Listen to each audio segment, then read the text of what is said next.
How's everybody doing tonight? I'm still working out all the kinks. I pretty much accepted that what the YouTube screen tells me and what's actually going on in the stream are two completely different things. So, and the delay isn't bad at all. So, YouTube is telling me that you guys can't even hear me. That's what YouTube is telling me. So there you go. We're going to pimp out the stream a little bit more, then we're going to get to it. We got a lot of work to do tonight, but I promise I won't keep you off for too long.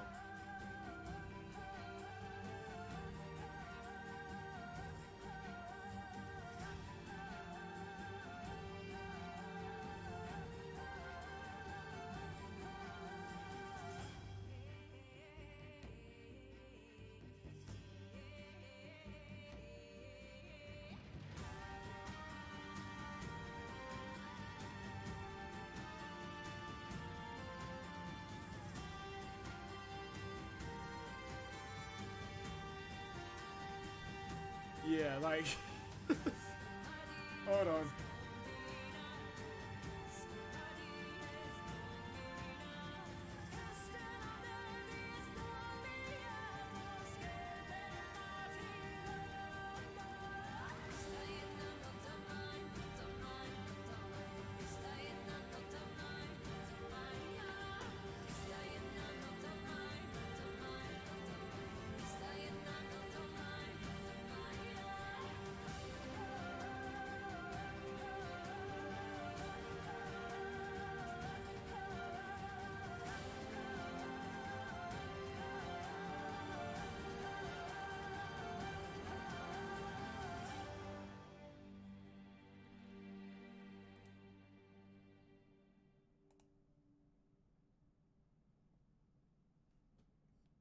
Okay, yeah. Can y'all hear me all right? Everything good? Because again, I'm going... OBS is telling me one thing. YouTube is telling me another thing, so I'm getting ready to shut down YouTube entirely. And just keep up Streamlabs.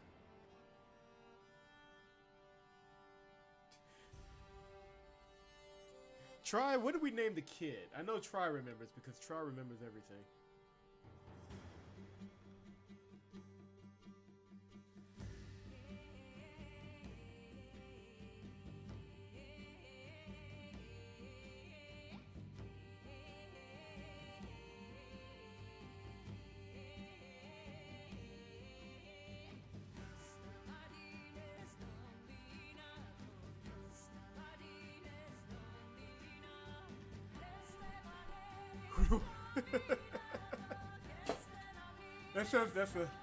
That's a loaded question right there. Hold on, let me turn up the mics just a little bit.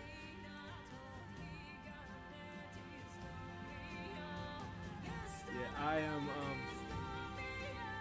I'll explain my week quickly, so you guys can understand why I'm doing this chill stream after about a week and a half of nothing. So here's what happened. Sunday, I woke up and I tweeted about this. I couldn't hear out of my right ear. Then went to the doctor or went to a clinic, and they were like, "Okay, yeah, you just have a bunch of wax in your ear." They scraped out a little bit, but they couldn't go too deep because apparently they would rupture my eardrum if we tried any further. So got home with some eardrops they wanted me to take. Woke up Monday. And my lefty, couldn't hear out of my lefty. So the last couple of days have just been me clearing out my eardrums, experiencing the worst vertigo I've ever experienced, and sitting in meetings pretending like I know what I'm talking about. Like today was the first day I was sitting in a meeting and actually knew what the hell was going on. I don't think anybody caught on though, so I think we're good.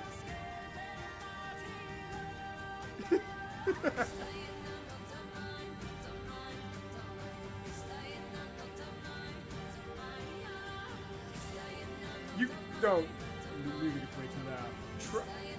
Did you make? No, I did. Mike, no. What, Mike? What the heck? No, Mike. And no, Try, if you get knocked back by a car, you get hit by a car. So, them's the rules, man. You don't make them. But I said all that to say that after all of that, I am in desperate need of a little relaxation with the manliest visual novel of all time. Like, I got hit but not ran over. Did the car keep going is the real question. Like, let's cover that first. Did the car keep going after it hit you, or did they have the decency to stop?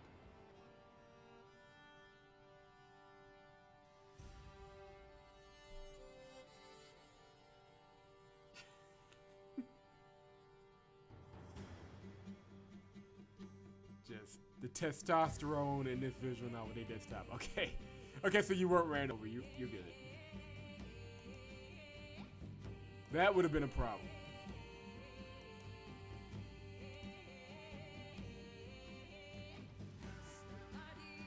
Turn up your voice a little higher. Okay, hold on. We're tinkering. But yeah, the thing is, the original settings are kind of low because my ears are still kind of sensitive. So, like I said, we're testing things out. Y'all let me know what you're comfortable with, okay? I think we got the music at a good level. I just want to make sure that my voice is where it needs to be.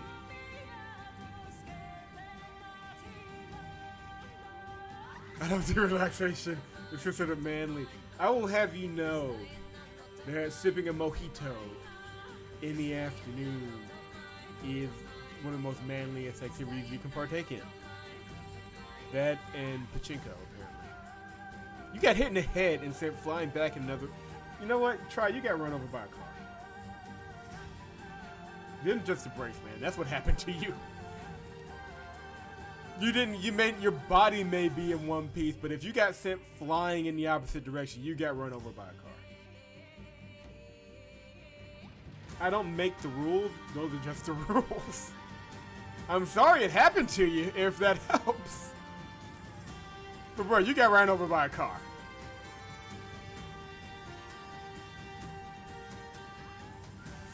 Mike, stop. Mike, you are not helping. So what do you say, folks? How do we sound? Everything good? Mike over here. Technically, that's not getting ran over. He got sent flying in the opposite direction. All right? I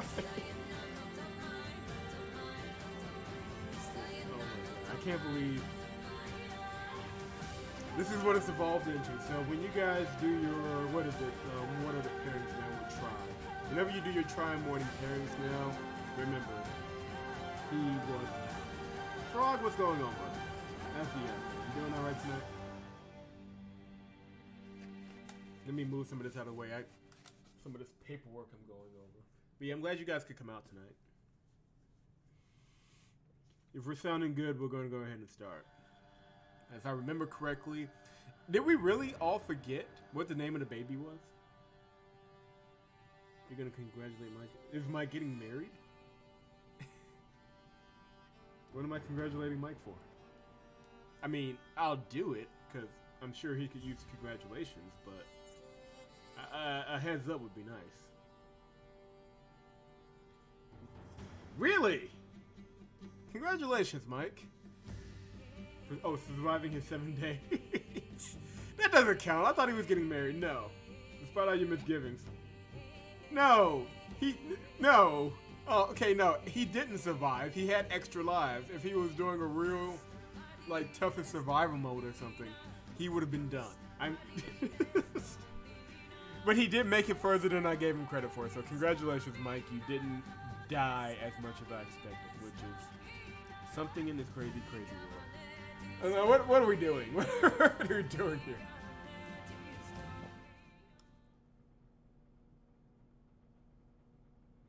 Yeah, not yet, Mike. Surely, some lucky someone, depending on your preferences, the town looks glum will marry in you the one day. aftermath of the tragic events. The reaping has indeed begun. You barely have enough time to look around. As We're gonna the have to guards remember the briskly name of the lead baby. you to the town square. Because it was a really dark name that only Sup could have came up with. And I would like to keep that going.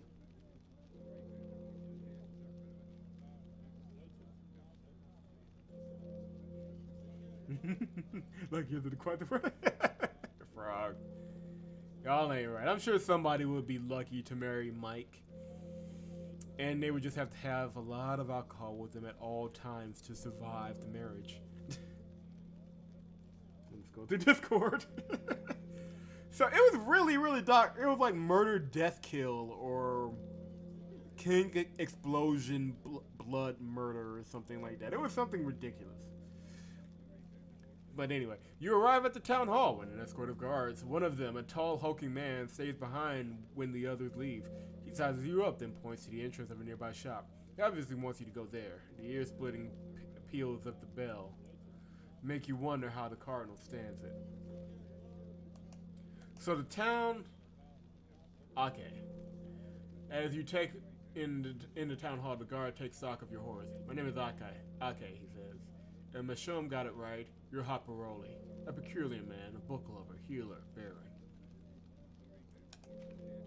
You face a gigantic warrior, smiling your friendliest smile.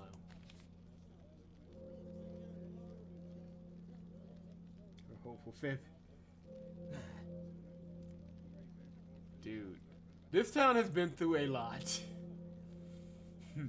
Why does your horse wait for you by the tent, like a dog? Is it trained or something? Does it bark on command too? No bark, all bite. Keep that in mind.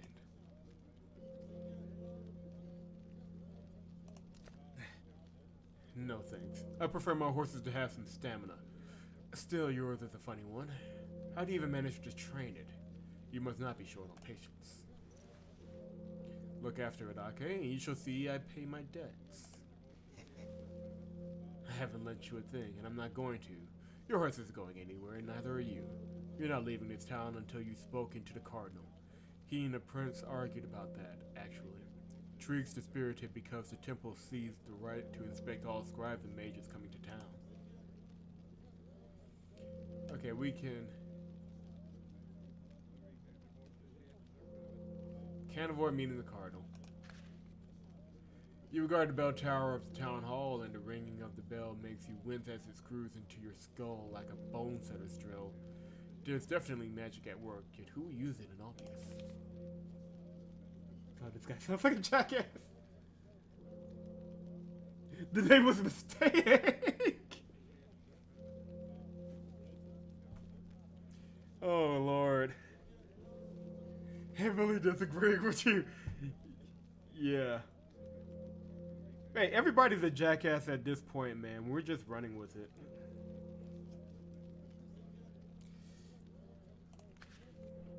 Wondering what a sorcerer might be doing in Albius, you enter its maze of streets. You follow the fleeting trace of magic, which leads to a side alley where someone cast a spell several days ago. It's clear that it was no sorcerer. Someone used one of the magical plaques. It makes sense. They would be imbued with power during the reaping. The pavement is smeared with blood. It looks like some hand-to-hand combat took place too.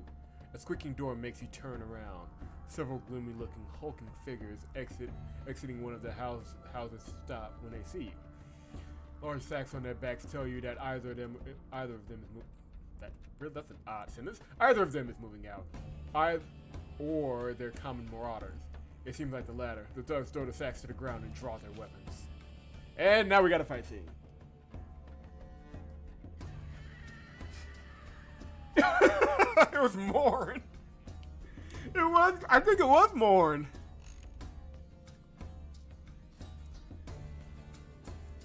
All right. It's one of me and 5 of them. I like my odds.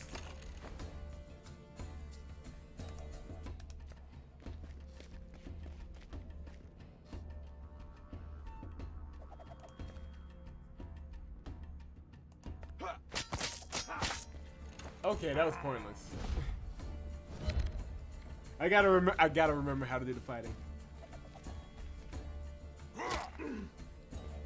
Morn isn't even a proper insult. Oh, Jesus. As usual, I shall let the people I trust the most deal with this.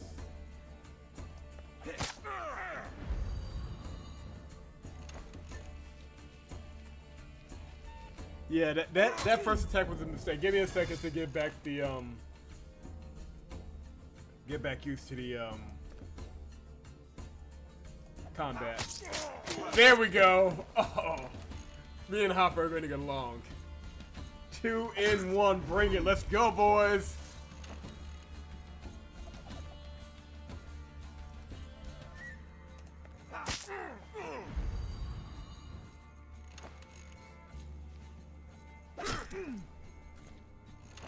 And circular hit is back up. Let's go. Oh. Yep. Can this guy just be my main? I want him to be my main fighter.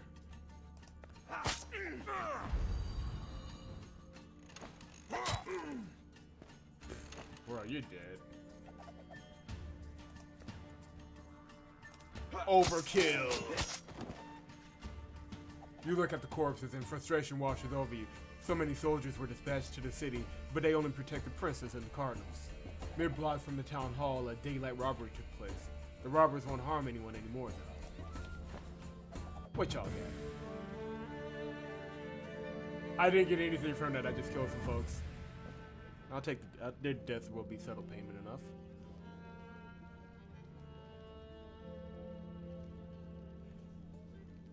Those guys feel stupid right now. Yes, they do.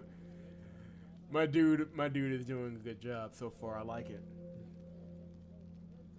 Well, if they let us name the baby, Morn is a lot. I think we can get away with Morn. So, let's see who's in it. So the Cardinals in the small shop, they're probably looking for the guy that was helping out. Crap. And this tells you how long it's been since I played this game. Because I only play it for stream. But the guy and his daughter, they're probably looking for him. And the prince, I believe, is in here. Let's start with the prince first. Hopefully he won't be such a dick.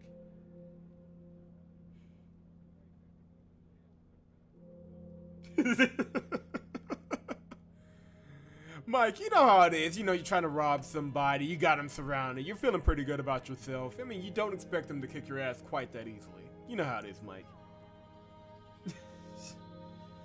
Dude, try, sup. Are you guys okay? This may turn into a bidding war. We may have to put some money on this and see how much you guys are willing to pay for this baby's name. Trig, the Prince of Jorana. You didn't look so worn out last time I saw you. What aggravates you so, Your Highness? The beginning of the reaping, or the incessant ringing? Who are you? I've been told that a certain scribe has arrived in town. Is it you? A healer and a wandering sorcerer with a license? Hopper Rowley. Or is it? Well, it would be to use him. Ruley. It would be Ruley. Hopper Rowley. Your face looks familiar. Might we have met? We met in your palace, Your Highness, about 3 years ago. I had just gotten my scribe's license. I spent a whole year going through your archives. I can't remember every single palace scribe. Now, if you were a good swordsman, we could talk. I see that you do have a sword and a staff. Isn't that a bit much? What brings you to Albus?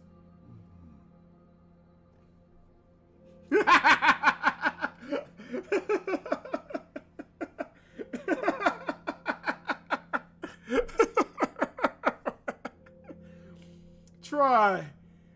I'm going to show this message, but you are the last one to complain about this. Might as well be named Emo Bitch. After all the defenses you made for Nagato in your day. After all of the Soul Set you've played.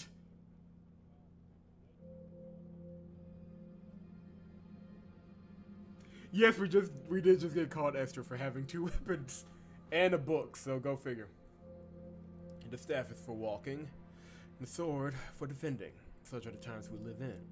You either carry a sword or someone carries your head. As to why, I got word that the reaping had almost conquered Albus.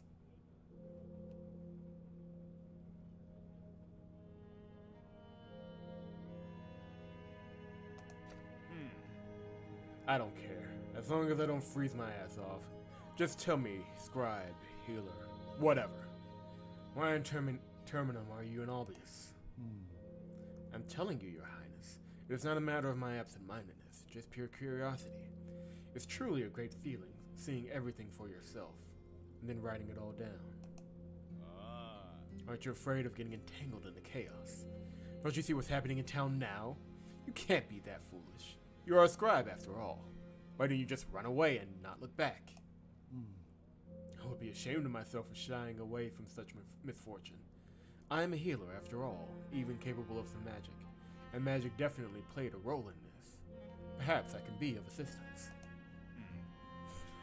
I don't believe in do-gooders. Mages are powerless against the reaping.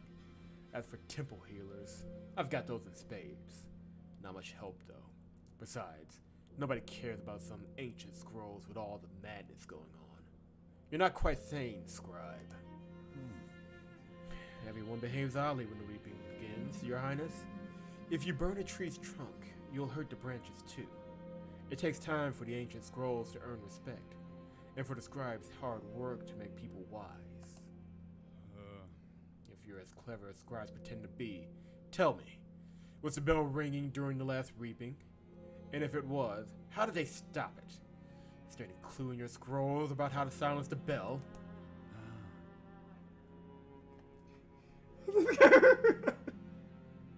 And so many people yelling at me being mean to Nugget.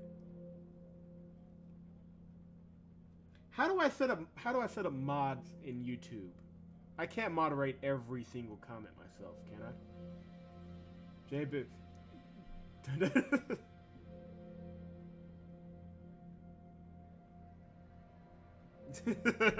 Everybody's been Hitler once.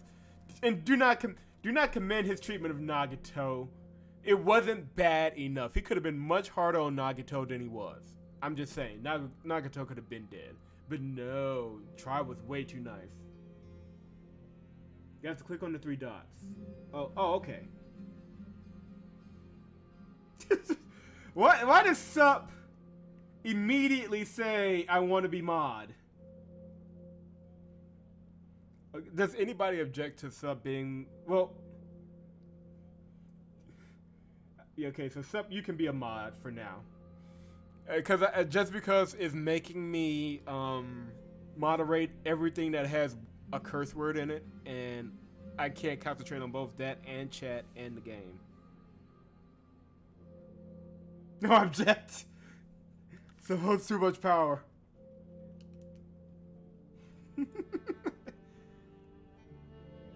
People were so mean.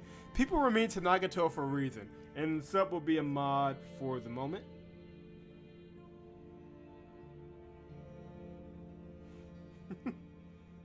Setting up rogue channels. I've seen some of Sup's rogue channels. If she sets up a not safe for work channel here, we'll deal with it. Right now, I just need somebody to make sure that all the stuff they're blocking. What did my chair get stuck on? Hold on. There we go. I just need to make sure that everything, like, I don't want to have to moderate every single comment that has a curse word in it. So, Sup, if you can just handle that, that would be great. Alright. It did ring, but differently. And not for days, at least. I mean, how do you even keep this up? Anyway, stopping the bell is child's play. Just get the bell ringer off the damn thing. Do you have any idea how many men I lost in the town hall? I don't need a scribbler. I need soldiers. So much for your youthfulness. Go visit the Cardinal and see if he can find a job for you. Okay, so we will need to see after we visit the Cardinal if we can take Town Hall again, because clearly it's still under demonic magic.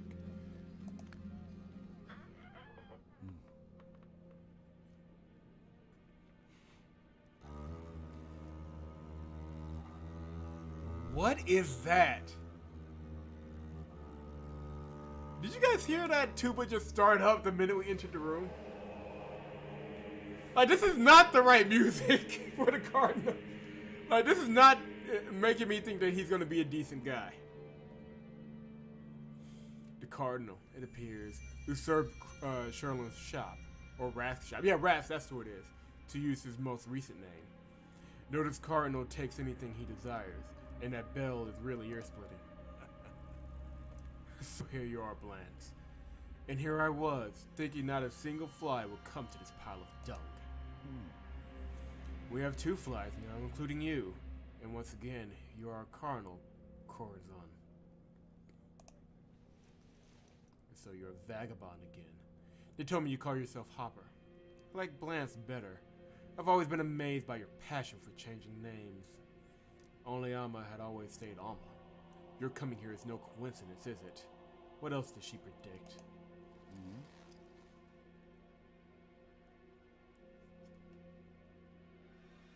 Nothing really. Only the onset of the reaping. You know, the end of the world.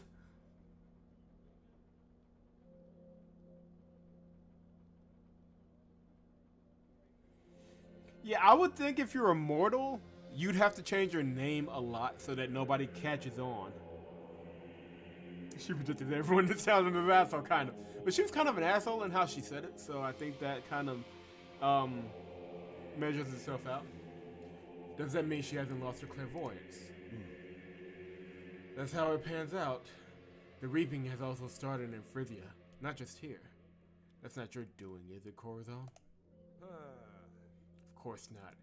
You don't think that we sided with the Umbra, do you? We're all Umbra. Alma is, and so is Rask. He got away from what I heard. Who came to Albius? Are you saying you don't know, Blanche? I'm surprised. You should have seen the one responsible for all this. Something hides these events from my sight, but I caught a glimpse. There are 2 mortals, it seems. One here, one in the north. They resisted the Reapers, an unprecedented feat. The one in the north, if I am not mistaken, even managed to excarnate. Is that X? Yeah, that's excarnate. Excarnate him. That can't be true. Are you certain? Surely it was only disembodiment. He couldn't have killed him. You'd also feel it if an Umbra were killed. Disembodiment only. A Reaper already attacked him twice, but not in full force, for some reason. I couldn't tell exactly, but he lost his body again. Damn it. This is a grave danger for us all. Surprisingly, you arrived just in time, Blanche. Can I count on you?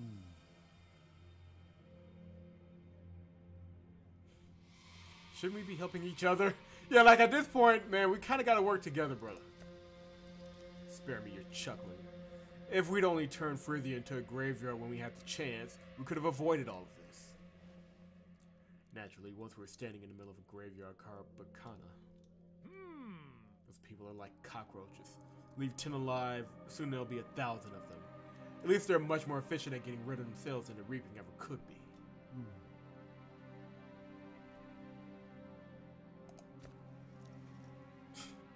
Saving someone again, huh? I'd rather you ask me to kill someone for a change. That's much easier. There are enough murderers at large as is, although you're one of them. Still doesn't the thought of saving someone please you, even a little? Alright, I hear you. I'm afraid I don't share your idea of fun. Hope you'll allow me to make a decision about any requests that we make. If so, then we have a deal.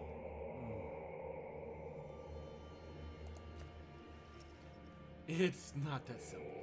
A merchant named Patagang supposedly saw a woman of profound beauty before the reaping, but no one else did. Then he saw the retired captain of the Audolin Guard, Thorn Brennan, with his daughter. They were talking to a reaper. Why should I care about a merchant's visions? Although Captain Thorn did pique my curiosity. Looks like he's the man I need. Why would a reaper converse with mortals, I wonder? I don't know. Thorn's wife died first. He took his daughter and a couple of soldiers and scurried away. However, one of the soldiers turned out to be Prince Trig's son. And that numbskull of a prince convinced himself that his son could only be saved by the scribe who stopped the ringing of the town's bell. Patagang.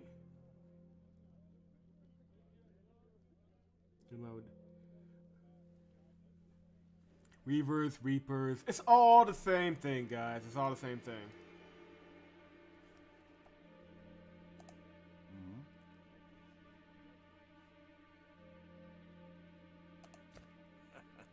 Thorn is sentenced to death. A reaper left his mark on the town gate, and our dear Cherlin broke it down when he escaped. The obvious guards were clearly a bit traumatized. Then Thorn goes and hacks them all to pieces. Tree's worried about his son and wants blood. I don't care for the prince, but I'd like to find Thorn and have a talk with him. Although I don't care for his possible execution either. And Prince Trig will not take me seriously as a scribe anymore, so I can't promise I'll be of any help. Should I care? I don't give a damn about the prince. One of Thorn's companions is the prince's bodyguard. Some lad calls Sop!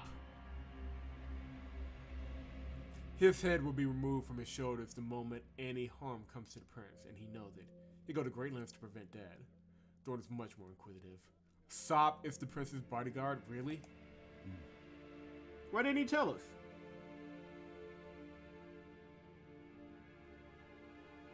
Sop is the big kind of hulking tank of the group.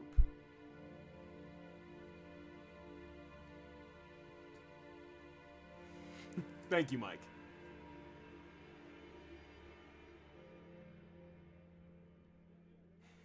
Look, technically, didn't in Firefly the Reavers destroy an entire planet, or did their creation destroy an entire planet? It was one or the other. I'm pretty sure that happened in Firefly. So the stubborn captain piqued your interest too. Do you think he'd fall at your feet if you appeared before him as a Reaper? Well, who knows?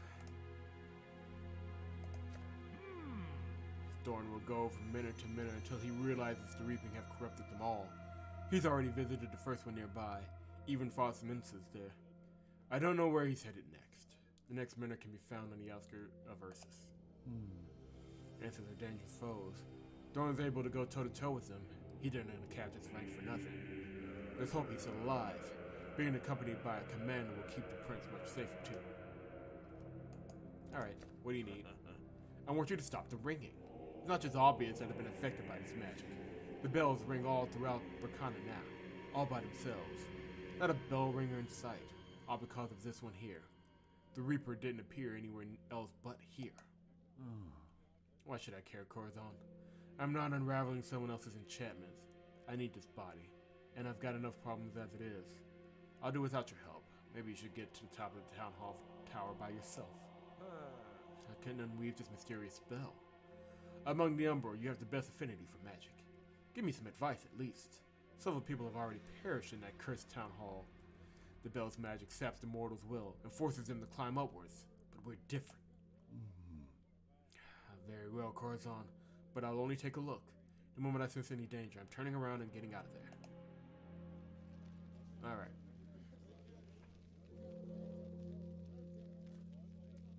Reavers were the victim of government experience, and they will board and raise ships killing the crew. In this kingdom. Okay, that's a little extreme. But Reavers literally came to exterminate the entire galaxy. Okay, they are somewhat different, fair enough. Reapers are pretty fitting. Yeah, of course we have to do the dirty work in the town, and we'll get to Morn eventually. Because before we were a part of that kind of ritualistic mass murder, and now we're on Hopper, so we should come around to Thorn in the next chapter. On your way to the town hall, you're joined by Corazon. You examine the staircase and can see that it's enchanted. Luckily, the spell doesn't affect Umbra. As you try to make sense of the intricate spellcraft, Corazon creeps up from behind and pushes you forward. You rush up the stairs against your will. The sorcery is affecting you too, even though it shouldn't. You must turn back, but you can't. Your feet are not your own. Corazon, you prick. Thanks a lot. On the upper platform of the bell tower, you find soldiers who got too close to the enchanted stairs. There are the vacant. You draw your sword. The guards might not attack you of their own free will, but there's no reason to get yourself killed. Let's go! Let's go!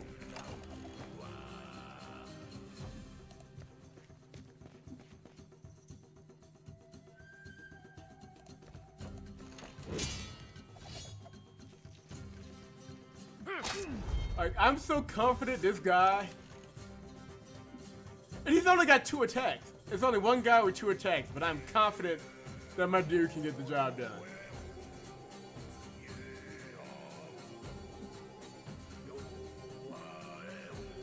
It'd be worth it to take some of the big boys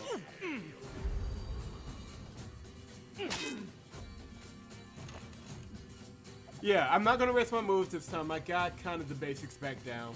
I'm trying to get them to come to me so that I can use circular hit.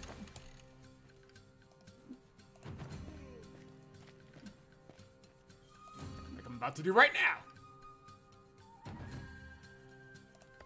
Get some. That is my new favorite attack. All right. A lot of big guards right here. The thing is that unfortunately with the ooh, he took a big chunk of my health. Okay, this could be problematic because I don't have any cards that I can do to get my health back up.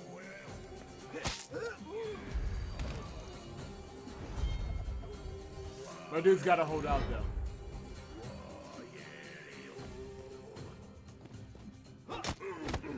Ooh, this is bad. Okay, what do I have anything? Do I have an inventory? Anything? Because I'm gonna die in the next hit. Like I'm gonna need to rethink my strategy because old boy's gonna die in the next hit.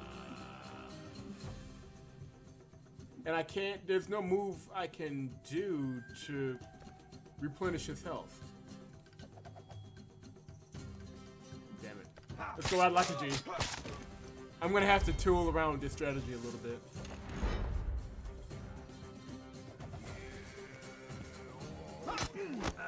And there he goes. That was some bullshit. Okay. Okay, I need to rethink this strategy. The problem is that... Let me see what I got here. Okay, nothing there can help me.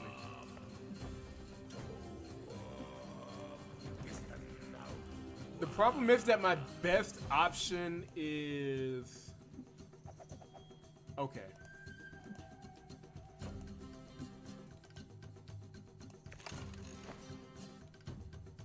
My best option is I need to get... You know what? Y'all stop it. My strategy, like, it takes a minute to get my strategy down, okay? I have to be able to take out 2 of them at a time. So I'm going to be doing a lot of moving around. Because I can only take a couple of hits before I go down.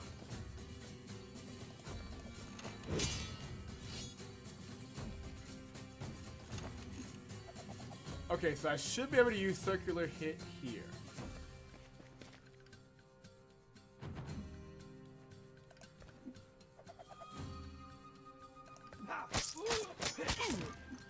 Oh, big guy didn't go down. Damn it. Okay.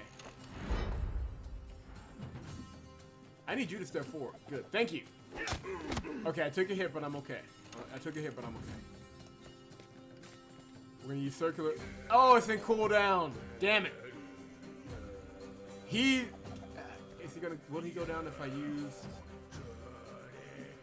Yeah, I kind of need him to go down here. Damn it. Okay, so I'm gonna have to soak up another hit. Then I'm just gonna run like a coward.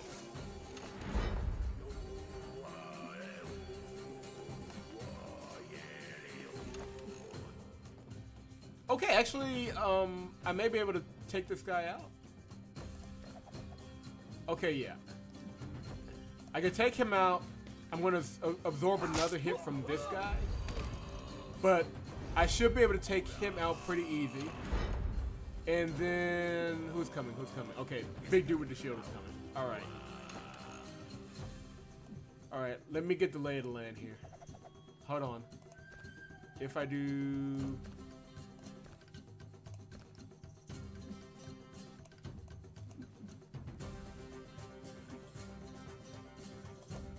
Okay, you know what?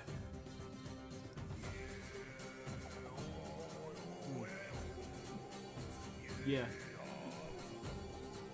Alright, it's not a cooldown currently, but what we're going to do, because it's going to take them some moves to get to us, we're going to make them come to us. That way they kind of burn their initiative before they can attack. Crap, I forgot about the archer. But He had to use some of his health to get me. I should be able to get him.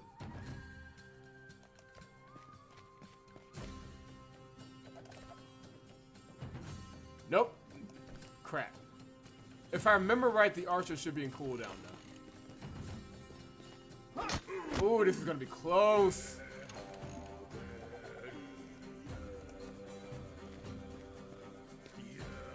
Let's hit that circular attack and hope for the best.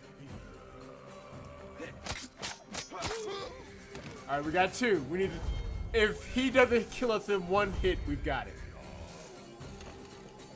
I haven't blown it yet. I haven't blown it yet. I've blown it. Damn it! You got me in 2. Okay. We were on the right strategy. It's just that we got a little too close to the archer. There's no way around that archer, though. We're getting there.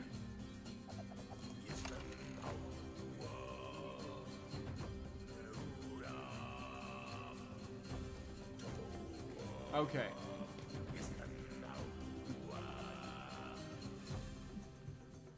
Okay, yes. Hold on. Oh, screw that noise. You're going down in 1. I don't care if it's gonna go into cooldown right after this. You're going down in 1. Get out of here. We're getting there. We got it down to 1. Slight hit there. We're okay. The thing is about the archer is the archer using their attack costs them health. So, let me see. Okay, yeah, no, that situation isn't worth it. We're running. Well, he's gonna hit me anyway. Screw it, let's fight. Because he's gonna hit me anyway.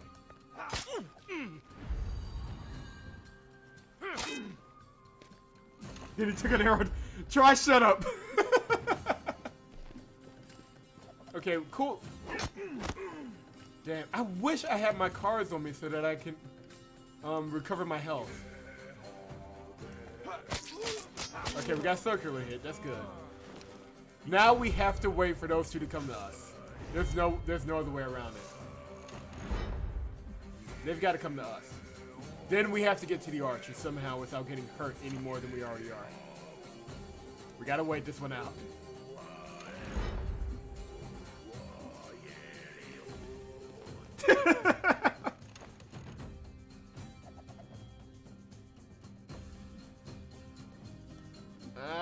I can't let temptation get the better of me. They have to. Oh, screw it! I hate this archer so much. Fuck this dude. Ah! I should have moved. I'll make up for it though right now. Now it's just me and the archer.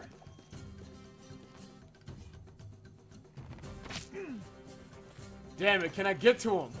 Can I get to him in time?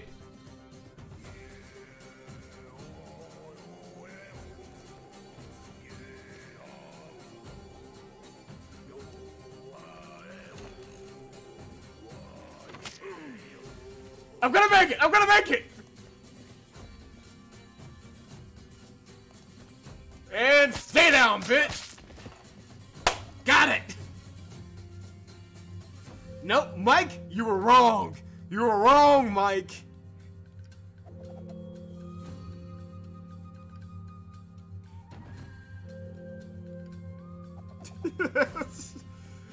Hey, I was a little worried there. If his, because archers have 2 attacks. They have the regular attack and they have like headshot or dead shot or something like that. I'm pretty sure that was in cooldown, which is why I made it. If that wasn't in cooldown, I would have been dead. The bell keeps ringing. The rope swings on its own under the spell's effect. Simply grabbing it should break the spell, and you'll be free to leave. But it's a trick. Touching the rope triggers a curse. Trusting Corazon was a mistake. You're about to suffer the consequences. You grab your courage and grab the rope. Losing your footing as the bell tower crumbles. Everything goes black. All but the message burned into your mind. Follow the guiding one. Collect the 7 parts of wisdom. Read and be saved. Alright, we made it, guys. A little trial and error. Try as you know it is a beautiful night for a curse. Wait, did you ever play Catherine? You wake up to somebody slapping your face, then hauling you upright. You fight to open your eyes. The first thing you see is your blackened and frozen hand, which had absorbed the full power of the curse. One look back is enough to confirm your suspicion. The town hall's bell tower had indeed been destroyed. Yeah, we have to collect the 7 Dragon Balls, read a few books, and somehow we'll be able to save everything. Damn you, Corazon! You scoundrel. I get you out of the rubble, and what do I get in return? Have you gone mute or something? The town hall tower is no more. You've brought it down. You brought it all down, somehow. The store is still in one piece, though, and the ringing has stopped. That kind of magic is out of my league, Corazon. I can only tell you that it definitely kept something horrifying at bay. It still does, but now with my help. See my hand? This unknown sorcerer must have had both hands blackened. Or it could be a sorceress. No matter, a being capable of such a spell would consume any form. The spell hasn't broken, and there's no ordinary curse on your hand. The bell must have been a decoy then, but I don't understand the enchantment's purpose. How should I know?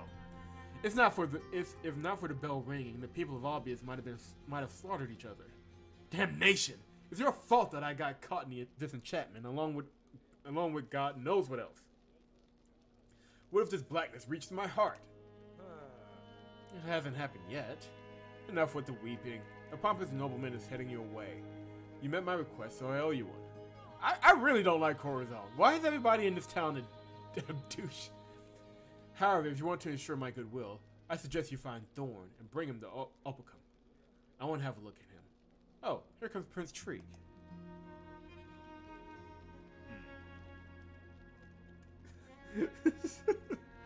Damn it, Mike! The dreams have come true, Scribe. The hag was right. You stopped the bell ringing. Well, I invite you to serve Jeranin. Excuse me. The Jeranin crown from now on. Find my son Ho, and the captain who led him away. Name of Thorn Brennan. Save the boy and bring the captain to trial. Excuse my insolence, Your Highness. I just wanted to get it straight. First, I hear about a girl of profound beauty. Now there's talk of some hag. And what's with the dream? Does it have anything to do with your orders? I dreamt of a terrifying hag who foretold your arrival. She tried to soothe me, said you'd help me. Don't grind your teeth, Corazon. Respect the Jeranin crown. You demand respect for the crown, but you've shown none for the temple. All these dreams and prophecies are pure heresy. Oh, forget about Thorn. He's not your subject, so it's not up to you to bring him to justice. It might surprise you, monk, but I'm perfectly capable of making decisions without your precious guidance. Is it too much to say that annoying temple advisors belong on the rack?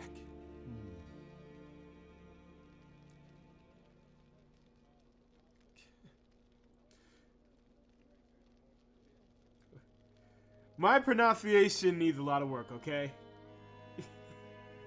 I'm not even gonna lie. Reading is fundamental, try, or that's what I've heard.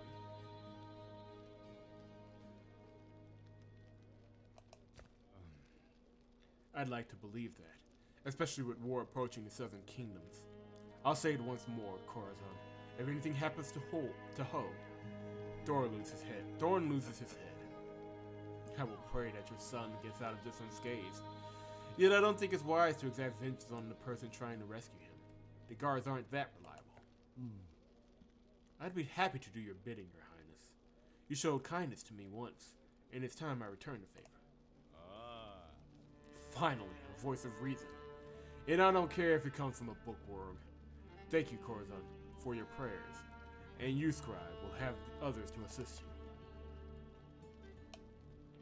Okay, so we got a curse meter. Presumably that means that the longer we go with the curse on us, the more likely it is that we're gonna die.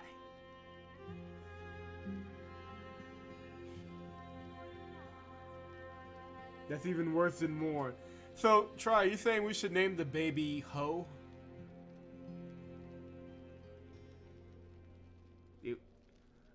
I wish I could have your confidence, my friend. Alright, let's go to the gate. Out of the blue, I entered his royal service and found myself good travel companions.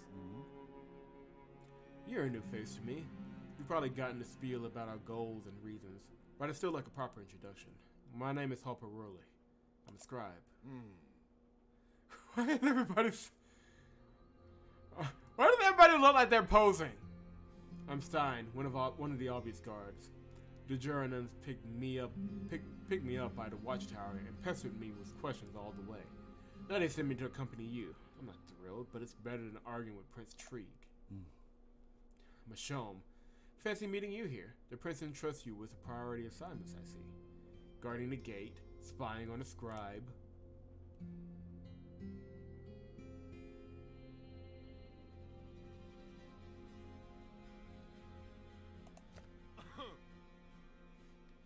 Now you're my business, Hopper. I'd much rather spend quality time with a young, obvious damsel, but the king's will is the king's will. You're wasting your time, scribe. I'd rather find out where to look for Prince... Oh. Mission...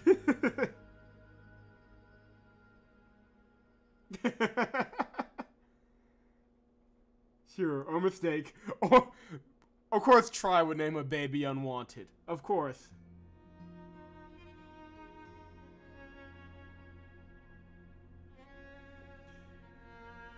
We're gonna have fun with Prince Ho. I'm definitely considering it. There aren't that many roads in the world. You're still young. We have plenty of time to travel each one. Huh? If we don't find Ho... Oh, that's just a message telling me about the World Cup. I don't care. If we don't find Ho, it'd be best not to come back here.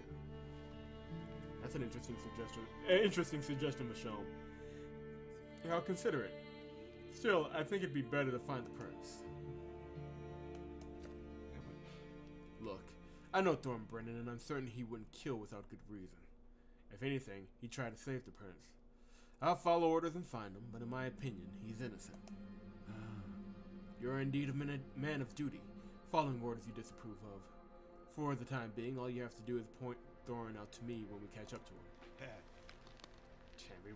Everybody has their own responsibilities. One of our captains thought differently, but Thorn Brennan is another story. It's the father's duty to protect his children, and protect them he will. Had it not been for this accursed reaping, Thorn might have replaced Trouble as burgomaster. Many noble souls have ascended the scaffold, but very few have returned alive.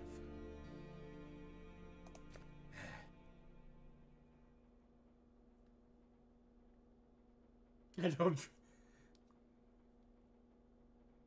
Oh, excuse me, miss, my baby will forever be mourned. Emily would name their children like Nagato, Nagato the second, Nagato the third out of spite. What was the nurse that tripped up a lot and was really weak-willed but turned out to be incredibly evil? And she'd name him that. She'd name him Fedor. You know, such a stuff to spite us all.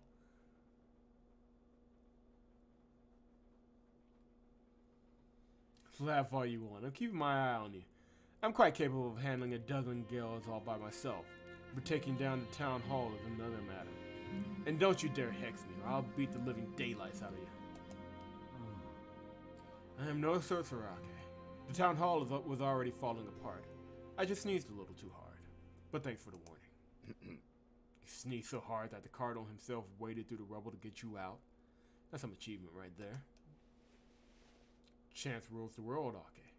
That, and strong fellows like yourself, if you were lucky. Jolly good. It's time to go. We will get to know each other on the way. Don't get spooked if anything else crumbles like the town hall.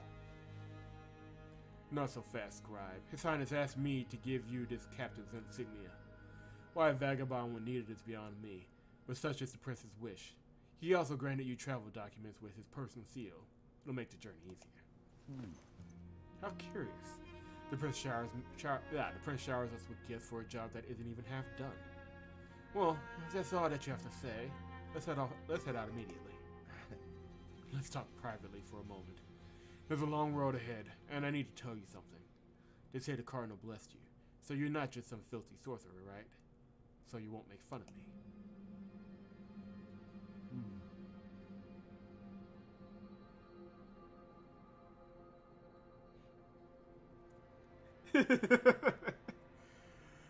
The entire chat is going crazy over a child's name. I love it.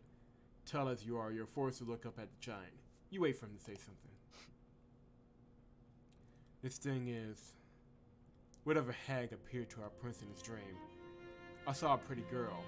The one that Potter Gang thought he glimpsed. Only I never mentioned her to anybody. Why didn't you? Did you pity the girl, or was it something else? And how did you know it was the same girl? There are many pretty women in Berkana. More than anywhere else in the world, if you ask me. They make your blood race, not curdle. I nearly shat my britches when she entered my tent. The way she stared at me. And then, when she vanished into thin air, I decided it would be best to keep silent about her, for appearance's sake. Why did you bring her up then? So she came to me because of you. Tell your new companion to look for signs, she said. If he values his life, he should watch and listen closely. The signs she mentioned should be found in burnt-out coals, or ruins, or a place where there's no water. Something crazy like that. Crazy or not, thanks for telling me. I'll rack my brain for a way to save the prince and solve these puzzles. Let's go. Your ruler cannot wait to see us leave. You leap into your saddle with plenty to think about. Clearly, Corazon received no message. It was addressed to you. Follow the guiding one. Collect the 7 parts of wisdom. Read and be saved. Guys know where these parts of wisdom might be. This guiding one is also a mystery. It seems there is a long road ahead. No time for leisurely traveling to the far end of the terminum. The reaping, the prince, Thorn, and his daughter are all bound together. One can only pray that there will be no need to sever this knot. Better than Northwest.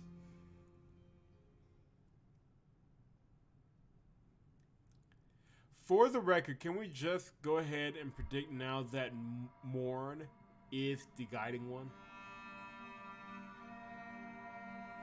Alright, so...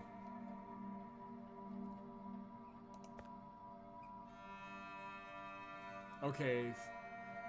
We're not raising the difficulty yet. I'm having enough problems already.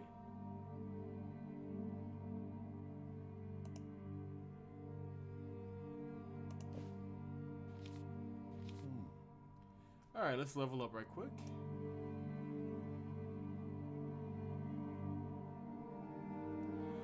I think, yeah, we gotta do level up circular hit.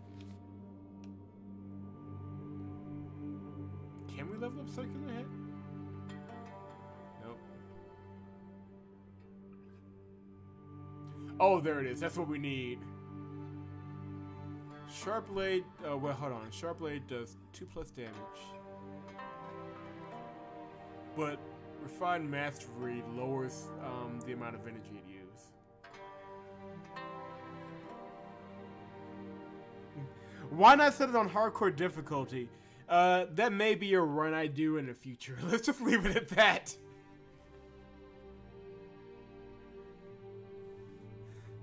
Right now, we just want to make it to the game in one piece. Alright, so we leveled up circular hit.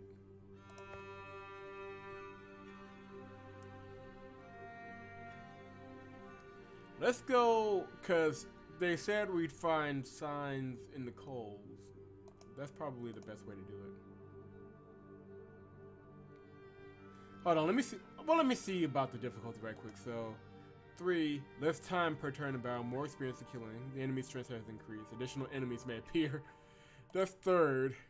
The enemies are smarter. Less than a minute per 1 turn. The enemies use cards.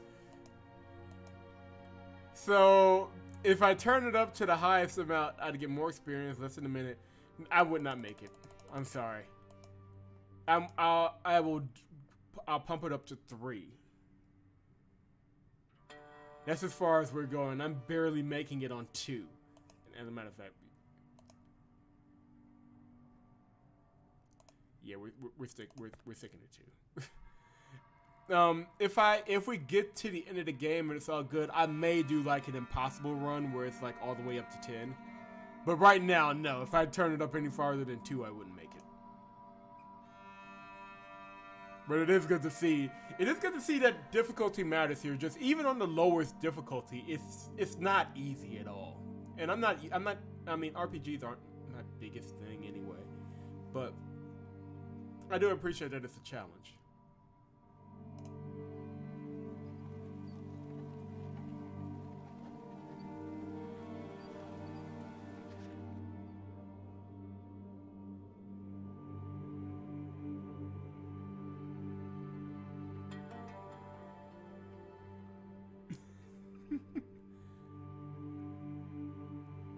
Stein squints and smiles. There's an obvious watchtower. I was on duty there when the reaping began.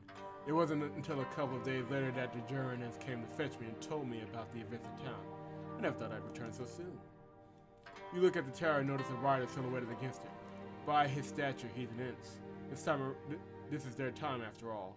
Looks like the abominations are keeping watch now, you say with a smirk. According to ancient manuscripts, master warriors always appear during the reaping. The giant reaches for his weapon. An abomination, you say? That's no good. Let's trash the enemy, boys. And you, book lover, stay by the tower and don't stick your neck out. While the Ents try to escape, you ride towards the tower. As soon as you dismount near the gate, you notice a small band of Ents skirting the tower from the other side. Unlike the scout, they're horses. They must have sent him out and then left him when he didn't return.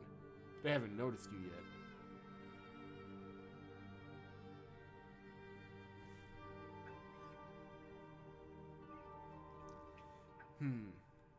This doesn't look like it'll be like a milestone choice.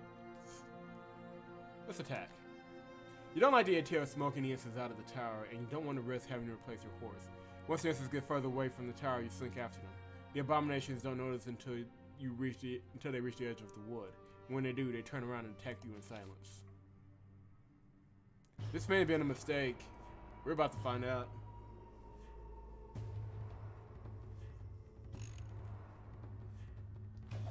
Okay.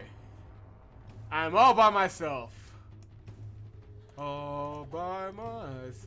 This may have been a mistake. Alright.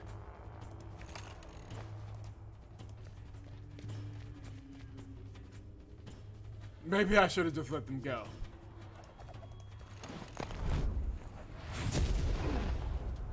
Jesus! Okay, yeah. If I take out old boy in the middle, I should be good.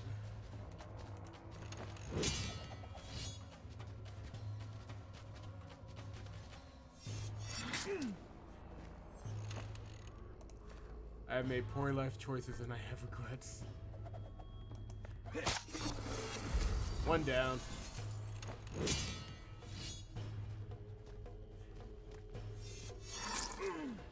Jesus. Okay.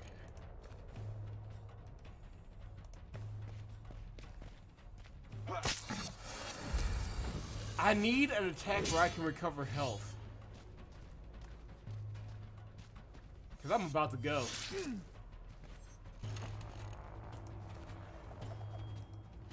Okay, I should have just let them go. I should have just let them go. Although he shouldn't be able to get to me in one hit. Okay, yeah.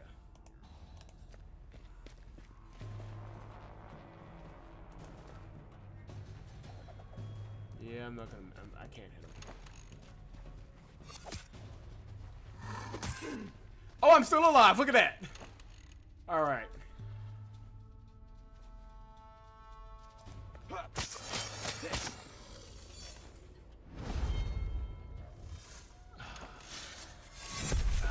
And now I'm dead. That was a poor life decision on my part.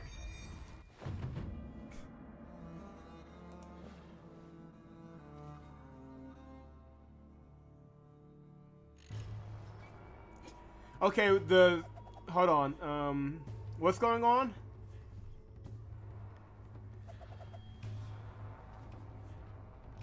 This is going well. So, Mike, you're getting the stream fine. Try's getting the stream fine. Frog, are you getting the stream fine? Cause Sup isn't getting the stream fine.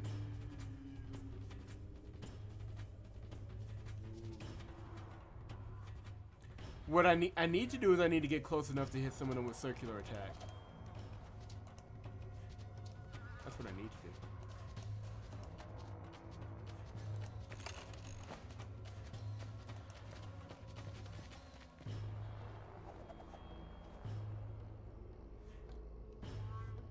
Okay, so, okay. Good, good, good. I think we're good, everybody. We're gonna continue on. No, I don't want to. No, I don't want to do that either.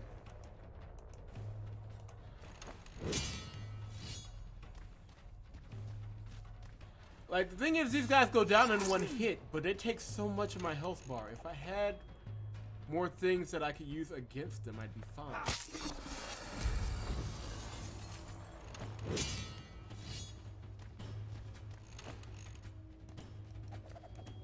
Like, if I had cars or some kind of health pack or something like that, I'd be... What was that? Oh, did they just use a card? But yeah, that's my thing right now. My thing right now is... Oh, did they take Quick Strike off the table? If they did, I'm gonna be mad.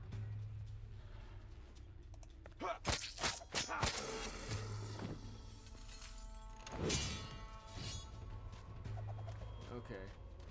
Okay, here comes my first damage, or second bit of damage.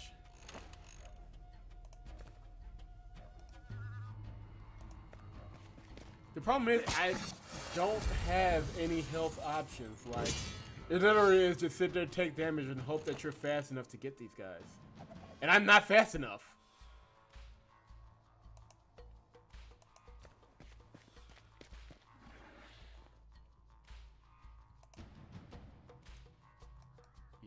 I'm not gonna be able to hit him. And I think they took one of my attacks off the table. See, I'm gonna get him in one hit. And then this guy, as long as he doesn't do a magic attack, I'll be fine. But I think he's gonna do a magic attack. No, he doesn't. He's just gonna whip my ass on the regular. Okay, yeah, this is not a battle I can win. Yeah, I'm not gonna be able to win this battle. Alright.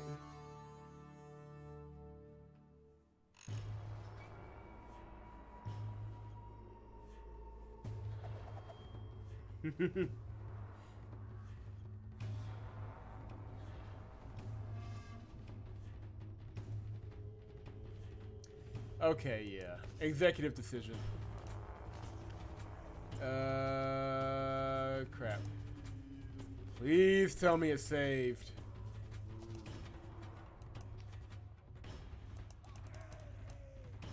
This is the last save. Because, yeah, we're not going to be able to win that battle.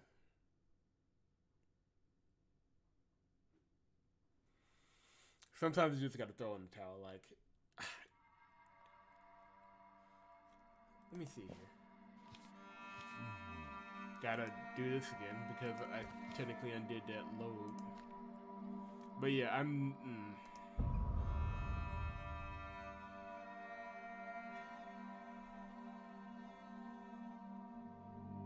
Does Morin have a bedtime? I don't know. I don't think anybody has asked the question. But yeah, I'll be able to take these guys. I'll be able to take the instance alone when I have like cards or health options. All right, we're going to the left.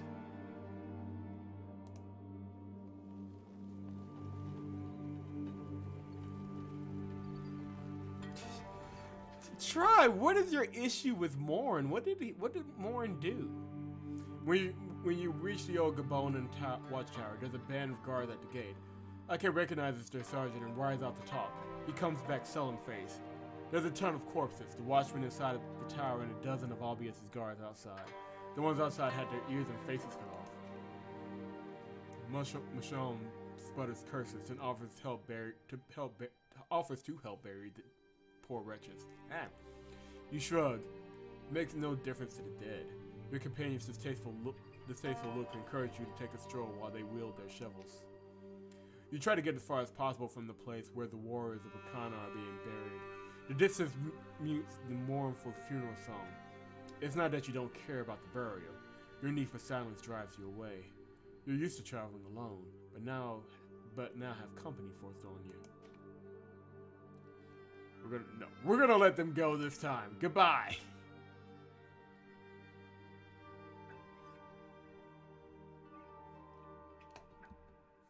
Just don't mourn.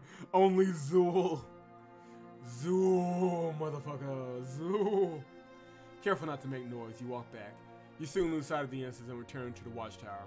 When the common grave is ready, you mount your horse and signal to Ake. It's time to continue the journey.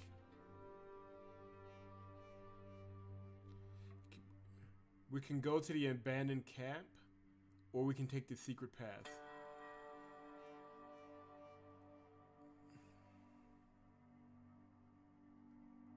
Let's go to the abandoned camp. We might learn something there.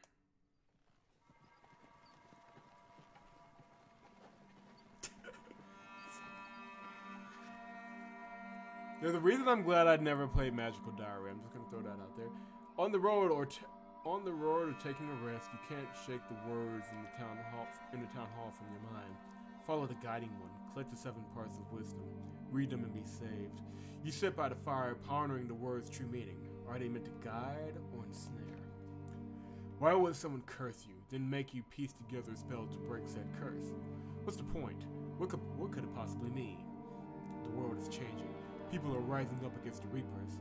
An eerie bewitchment, an unknown sorcerer, and the darkness keeps creeping. You close your eyes, trying to remember everything you know about previous reapings. Nothing makes any sense. It's as though difference. I'm assuming that's supposed to be an A there. It's as though a different scent is in the air. Something mysterious is coming. There's also the hand. Hey, Scribe, you sleeping? What shall we do when we catch up to Thorn? We won't be able to capture someone like Captain Brennan with our bare hands. I'm not looking to start a fight. I don't like this idea. Besides, they say drawing your sword against Thorn is a sure way to die. We'll think about it when we catch up to him. We'll be traveling to the nearest manor, per your advice. And I'm not drawing my sword, not unless there's good reason. Whatever the case, I'll try talking to Thorn first. The man isn't so simple.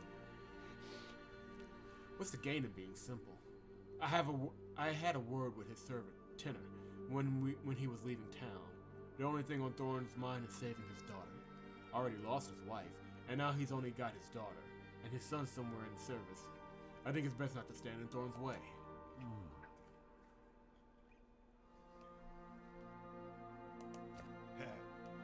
I'd love to know that myself. I'm guilty of the same thing that made His Highness want to capture Captain Brennan. Had to kill a toll collector near a watchtower in self-defense. Well, at least I didn't borrow a prince. That's not the problem. If a ruler says something regrettable when enraged, he won't be taking it back. Even once he calms down. It does not befit a man of stature to go back on his word. Besides, Thorn's made quite a blunder in Obvious. So many guards dead. He may have slain quite a lot, but not as many have fallen victim to their own madness. That's how it usually goes. You either die a war hero or stay alive long enough to get into trouble. Just say it! Just say you either die a hero or live long enough to be the villain. Nobody cares if you steal from the Dark Knight. We all steal from the Dark Knight.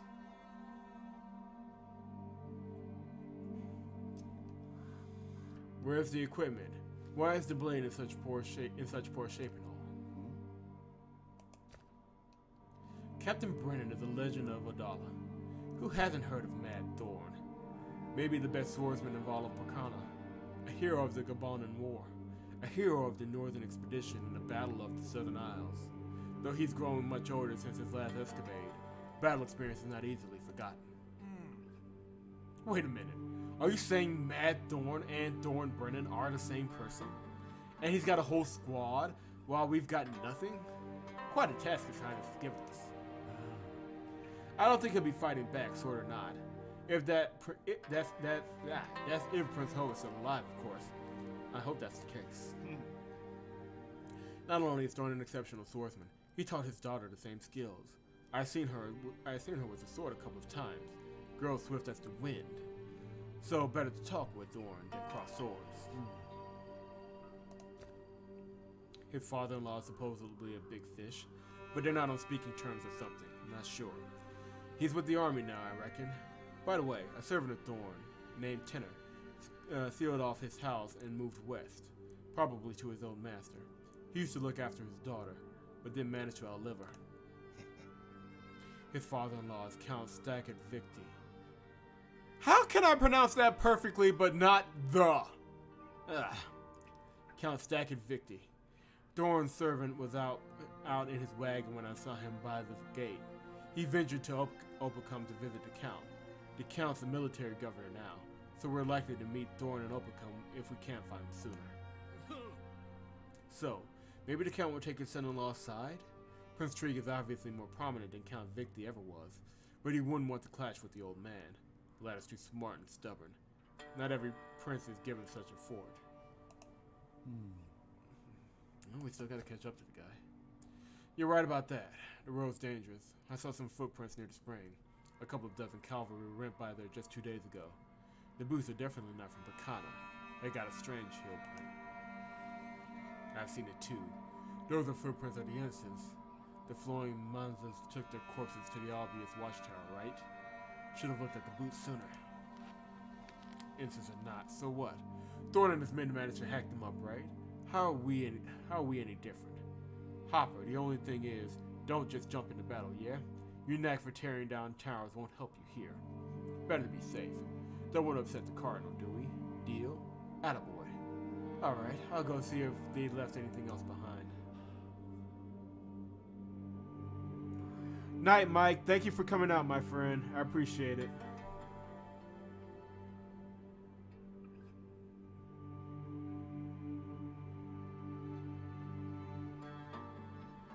And thanks for the luck. Hopefully it all goes well, my friend. It won't be a pleasant stroll then. I guess I have a look around too. My feet are already numb. You think hard about what you've learned. Thorn piques your curiosity by the minute. Now it is just finding him and learning how he managed to withstand that Reaper. Listen, Hopper, I don't quite get you. What are you? Are you a healer, or a wizard, or whatchamacallit, a penman? I even heard you're also a baron, without residence most likely. And you're not young. How do you get by? They don't pay you a dime, do they? I capture princes, Stein. When someone disappears, I'm the one to turn to. I may have no regular allowance, but should I find a prince, I'll have enough money to gorge myself. Should I fail, however, I'd best avoid said kingdom for the next decade or so, if I want to keep my head attached. Still, I've been lucky so far. Want me to cut you in? No, sirree. Bacana's a bit short on princes. Besides, there's quite a long way between kingdoms, and my boots are worn through. I'd rather stay by the obvious gate, if I return, that is.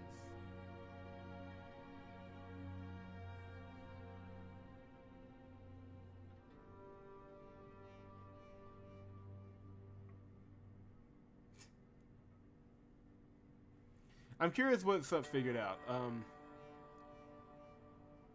Oh, how long it would take. Okay. That's not much there. Alright, moving on.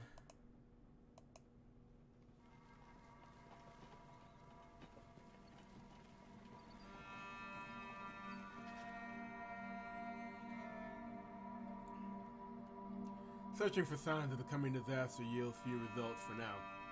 The only clues are the frightened expressions of travelers and traces of blood on the road. And so when you notice an exhausted old traveler sitting and staring into the embers of a dying fire, you stop your horse. You call out to the old man, but he doesn't acknowledge you. You suddenly remember the burnt out coals Ake mentioned and dismount. Still, the old man might not be capable of coherent speech. It looks like a simple touch could crumble him to ash. Perhaps you should leave the old man alone. If he wants to die, let him.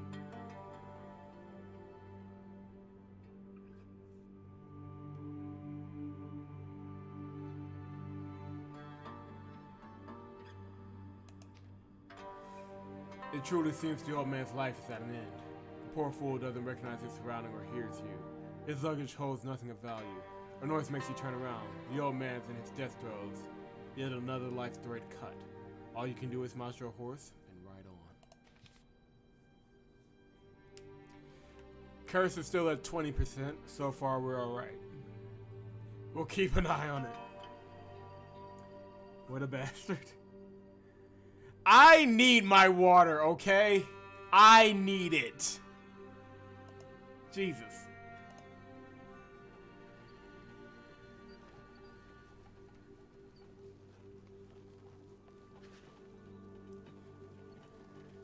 You feel the reaping growing stronger. Its shadow falls upon you. The curse has crippled your arm. It's heading to your heart. If you give up and feed some of your power to the enchantment, you can prevent the reaping from growing in strength. If you resist and save your energy, the dark magic will grab... No, resist.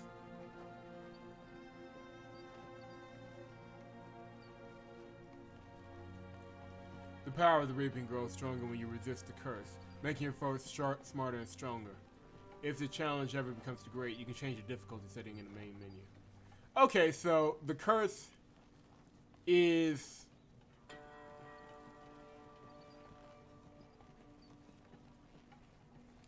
Okay, we'll give in for now. Oh, son of a bitch! The blackness on your hand creeps upward, sapping your strength and chilling your heart. And yet, the reaping halts for a while. You console yourself, knowing that your suffering lessens the evil surrounding Terminum.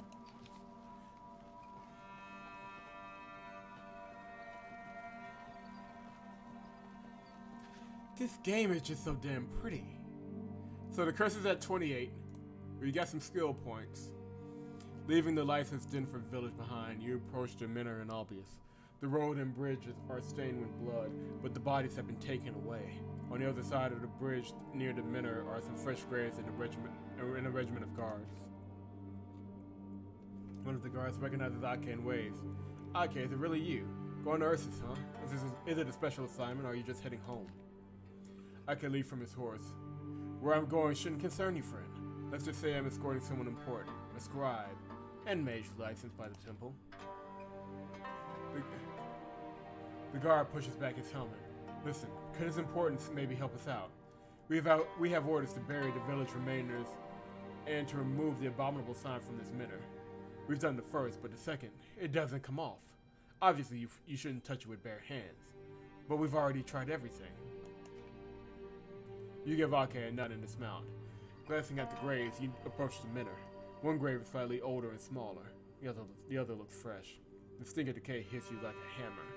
The Reaper's sign on the manor seems to glow from within.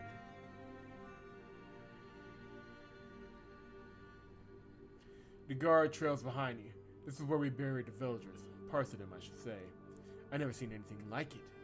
It's like they were hit by a rain of steel. We found the watchman assigned to this post in the other grave. The grave was here already when we arrived. We had to exhume them to find out. The fellows lying there had barely been wounded, but their blood had been drained. I think Thorn Brennan buried them. Nobody else from Albius traveled this way. He couldn't have killed them, could he? Because he went to the trouble of burying them. You shake your head. I haven't met this Thorn, but it's the Instants who drained the blood from corpses. Some people call them abominations. Didn't you find their bodies? Well, I guess not. They'd be hard to miss. Thorn must have run them out on the bridge. There's blood, but no bodies. He probably tossed them into the Manas. You inspect the manor once more. A mark like this won't come off no matter how hard you scrub it. It will glow, however, faintly, until the reaping is over. It's stronger than a sign on a gate. Sacred stone. The guard throws up his arms. So what do we do? Prince Trig won't have this. He'll take this robe back to Ursus.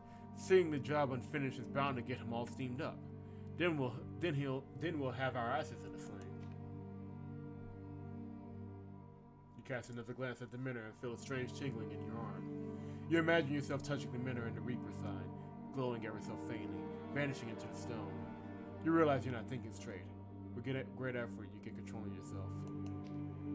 You walk up to the manor and touch the sign with your hand, despite Ake's warning. There's a flash of blinding light, and a powerful force knocks you down. It feels like you're only out for a few seconds, but judging by Ake's swearing, maybe not. The big fellow ceases his streams of profanities and sighs heavily. You woke up. We knew you didn't snuff it, because you were still breathing. You slept for a whole day. Why in blazes did you mess with the manor? To make the guards happy? The sign disappeared alright, but we lost an entire day, and now Thorn is even further away. With difficulty, you rise to your feet. Your arm is somehow less black. It's foolish of me, I agree. And the sign didn't disappear. It's just lying in wait. Let's hurry up, Ake. Otherwise, we'll never catch up to Thorn. Okay, so we helped out a little bit. In these times of trouble, you could use some of your youthful daring, for which you've been nicknamed Mad Thorn. It seems, though, that your daughter has it aplenty. Well, sup, you have your wish. We're going back to Thorn and Baby Morn.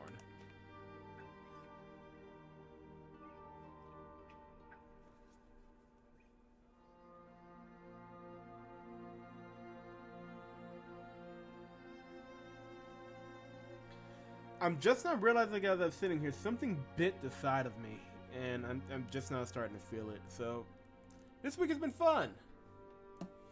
Okay, so this is where,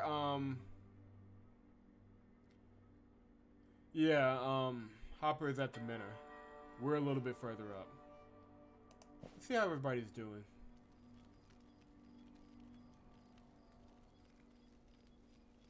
Go over here to squad management.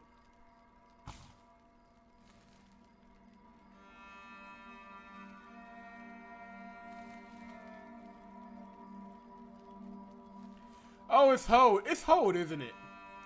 Hode is the prince because, really, how far is Hode and Ho from each other? I'm just gonna throw that out there. We need him there because he's an archer. Well, no, Hode is the assassin. We got 2 archers already. I need the warlock.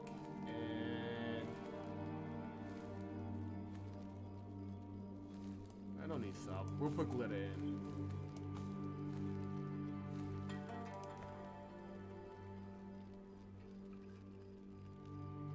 You got bit. You bought his life. Yeah. Apparently it is. I don't know what. Like, I was literally just sitting back and I put my hand to my side and I just realized, okay, something bit me. It's probably a mosquito. That's fine. Morale is still low. Need to get morale up. What are you muttering, Raman? And here we go back to everybody posing. I'm not muttering anything. I'm repeating my grandmother's enchantments. About healing, about leg weakness, about a clear mind and sound memory, about fuzzy heads and forgiveness, cowardice and weakness, bravery and strength. My grandmother knew many spells.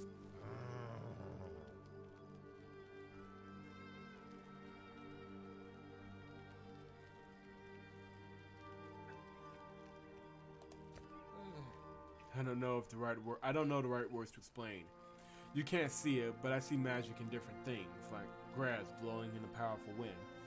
It's like a web of smoke coming from different fires, viscous and thick. Are you a spider? What web? I can't see anything. Thorn is not exactly the most mystical guy. Okay, which feminine guy? There's Hode, and then there's the other asshole. There's so many assholes following us now. I have issues with it. Those who have the sight can not only spot such a web, but can also weave their own, spinning a thread and braiding it to a secret purpose. Woven and spun, the enchantment serves this special purpose. That's how it works.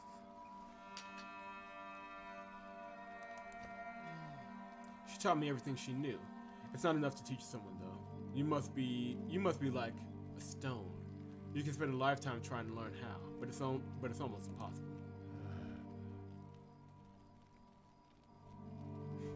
Does anyone aspire to be a stone? Raman. Yeah, he's kind of feminine. Kind of. It's his pose. It's his pose and the fact that he doesn't have a beard. That has been known to happen. Try you're not open.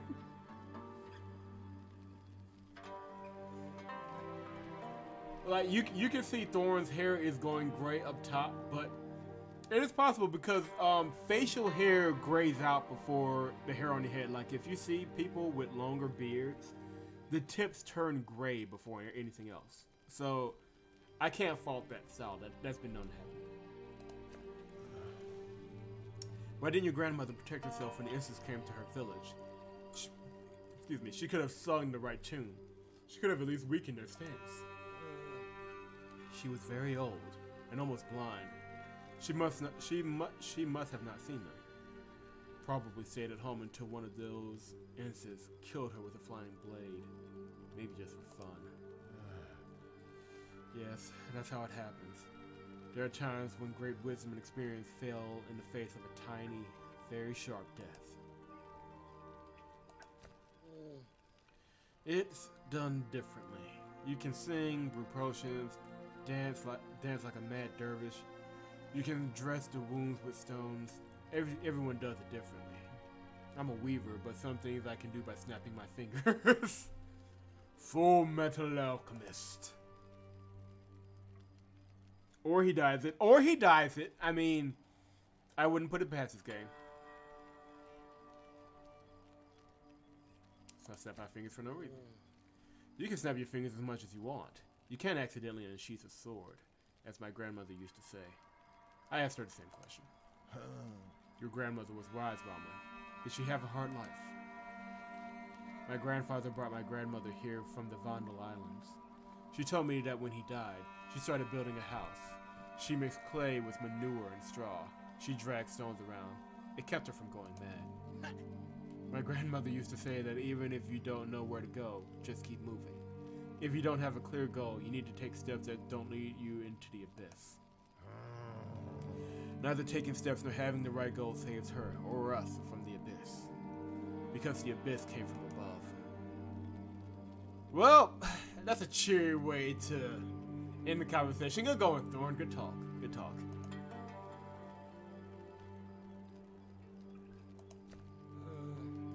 Maybe my enchantments will be useful to you. You'll surely be useful. If you don't run into battle ahead of me, that is.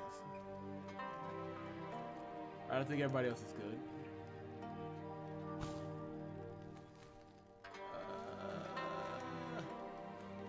There's my card deck. Morale. What do I do to improve morale? That's the real question.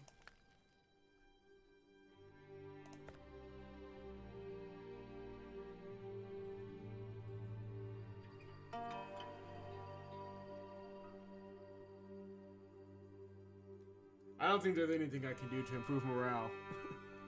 Dance. I am not dancing. No. Silence, try. You're not helping the situation. God, I love the details in this map, though. You catch up with an overloaded peasant's cart and strike up a conversation with the driver. His name is Bradham, and he's moving his family to his brother's farm. You realize their destination has been ravaged by Ensis. Gleda warns the peasants of the possible danger. They don't believe her at first, but then reconsider and turn the cart around. Gleda shows them the newborn and begs them to take it, but the family is reluctant.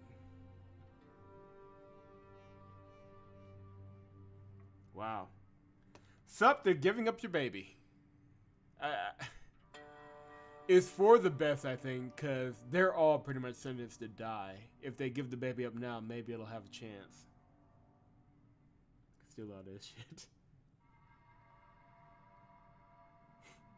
What is this drinking competition?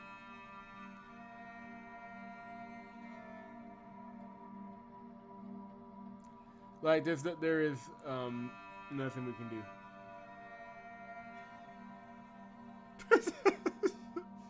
This is for the best. We have the money. Let's offer them the money and hope that the kids has a better life. You hand the man a money purse and he grins broadly. He tells his wife to take the baby, vowing and swearing he'll raise the child as his own. Gleda rises up and asks whether the family will safely make it home to their village. Escorting the slow-moving cart will take a half a day just to get there. You offer help, which the peasant gladly accepts. You lost some time and money, but are happy to have found a family for the baby. Your companions are pleased. Okay, morale is up a little bit. Good. You gave away a baby and money. We did the right thing.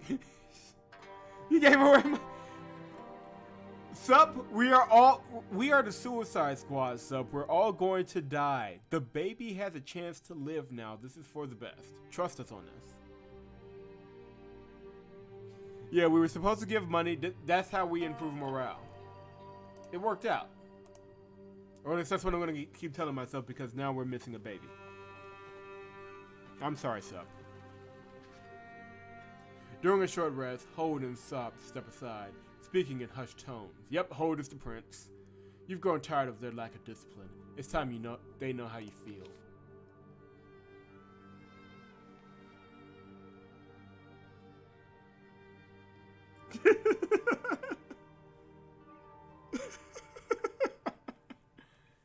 Shut up, Troy. What are you whispering about? You're plotting something. Now, of all times, I have many questions for you two, and it's best you answer them now. What the hell is with this pose? And look at how big Sop's hands are. What the hell, dude? I figured you'd find out sooner or later. This is not your clueless Krieger. We should tell the truth. It's long overdue. Alright, here it goes. You see, Captain, the young Prince Ho is headstrong. He quarreled with his grandfather, the King of Jarana. As a result, Prince Trig, that is, Prince Ho's father, sent him off to a young soldier's regiment. The King of Jarana. Who's Prince Ho? Who's father? What are you blabbering about, damn you? I'm telling it as it is, not leaving anything out. They made Prince Ho a young obvious warrior to get him some discipline, and me, his bodyguard. His name was changed to Hode, but mine stayed the same. I'm not so important, I guess.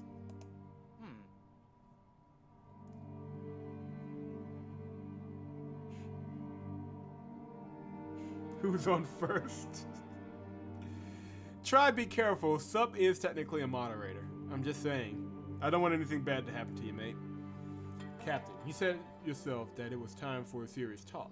So, we're telling you the truth. That was a bolt from the blue. I actually came to talk about discipline, and the fact that Sop follows you all the time, ignoring orders. Turns out I should call you Your Highness.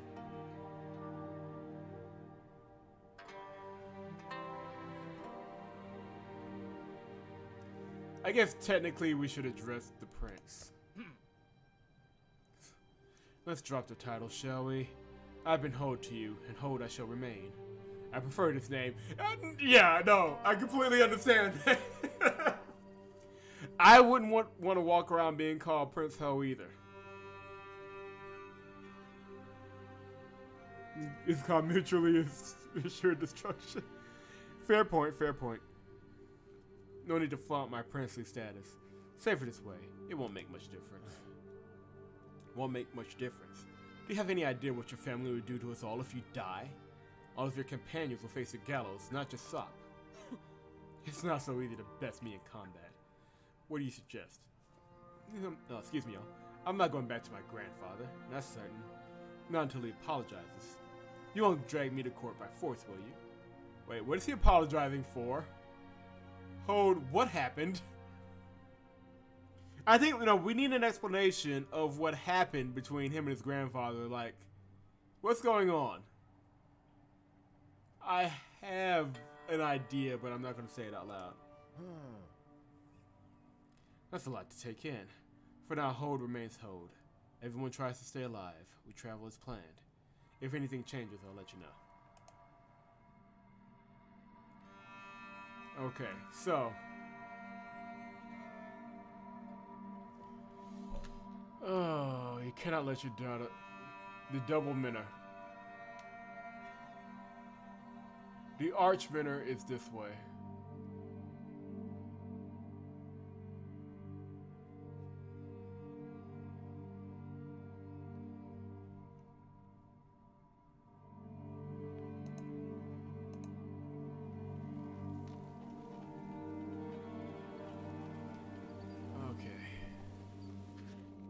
Riding past the ruined tavern, you notice the trample grass and pause to investigate. A dozen people must have been here recently. Perhaps travelers like you, or maybe bandits. The late Burgomaster of Obvious once told you a funny story about this place. 4 years ago, the Savicta brothers, who lived in the backwoods by the Woodland Watch, and lobs the corpse out of tavern to Trouble's younger brother in a game of cards. The new owner tried to get rid of it, but found no buyers, and then the lightning strike burned it down. Nobody bought it because, excepting a few hunters, no one really ventures to these parts anymore.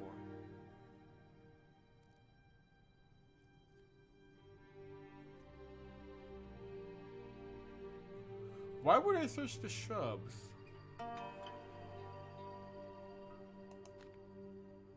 It's hard to miss a sign lying in the dirt. It's unsettling depiction has been spared by a rotten fire. Someone painted the word palm on it. The white paint is so fresh. You don't know what it means, but it looks like a temple tongue. The temple tongue.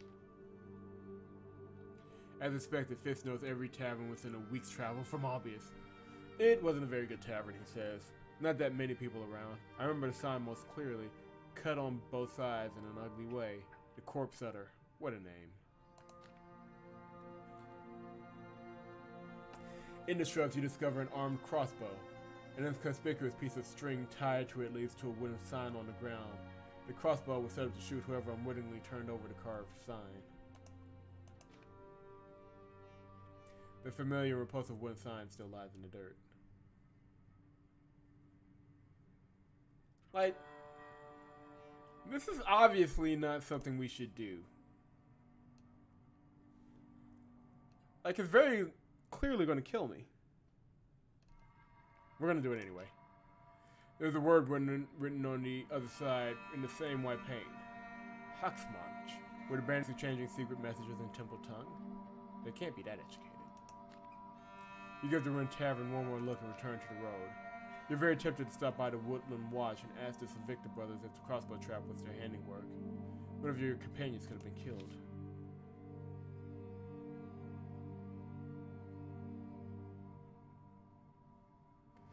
Alright.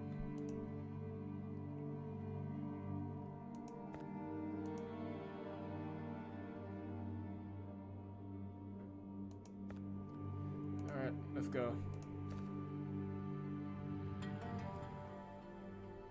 You pour the tricks from one hand to another. The quantity is thinning and your companions are suffering from the reaping. The plague left no one out. This is the moment you have to decide who will be shielded from pain, and who will face it alone. Gletta approaches you, sensing you're troubled. Share them equally with everyone. It's the only way. What do you say? Equally? Some are stronger, others are weaker. Some can help, others can't. Some are indispensable in a fight, others are a burden. I cannot do it if I'm to take care of everybody. Listen, Father, we have to share them equally. Otherwise, we'll be at each other's throats. Not literally, but people are envious. Right. What do you mean? Do you expect me to distribute the strixes evenly while you suffer? If that happens, I'll give you my strix, if I have it. Your strix, Dad.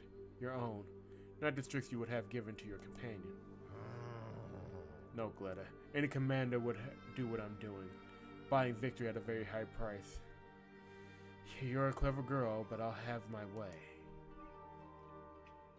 You don't have enough strixes to save them all.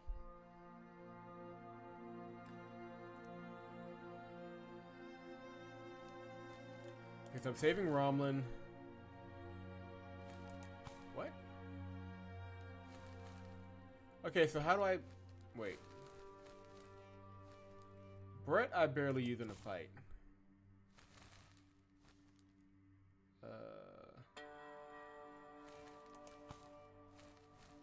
Oh, I see how it goes.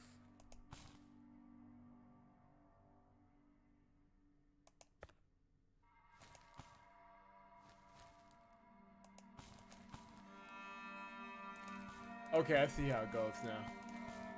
Everybody's got to take a skull. So I'll take one.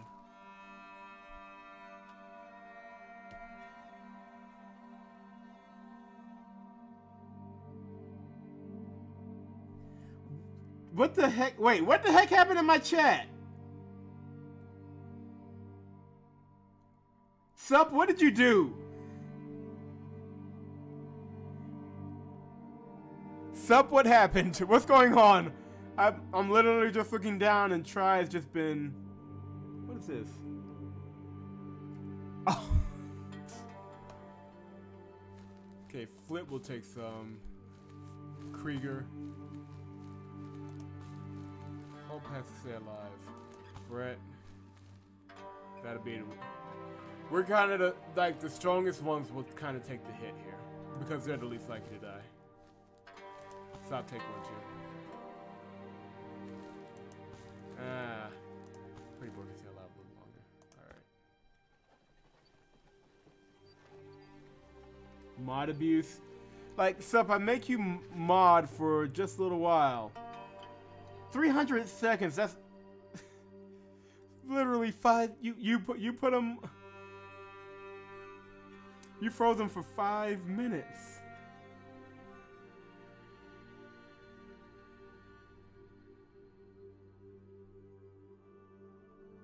Wow. Everything fine. I can't believe it. I'll leave you in control for 5 minutes and Try's been burned bad. What was he saying? The shrubs had all the clues. Oh, you were just I guess you were just testing out mod features and whoops. Good job.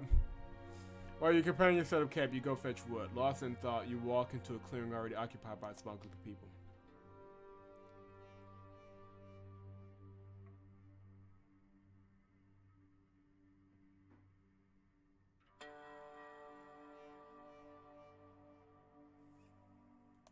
Stand your ground.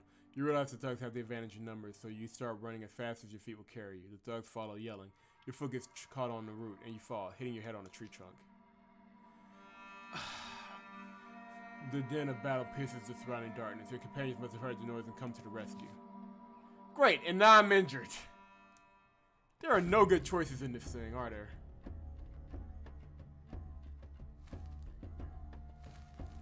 Yeah, he's out. So Sop is up.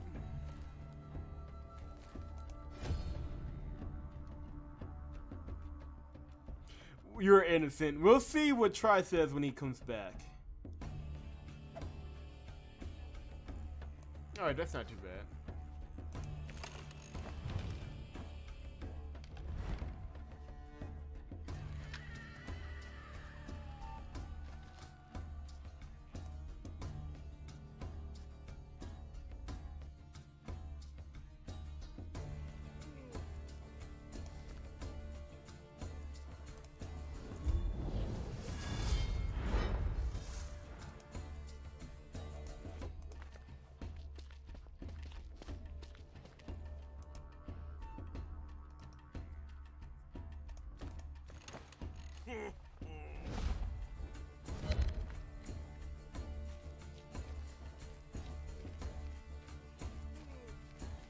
And of course the cow will go right for the girl first.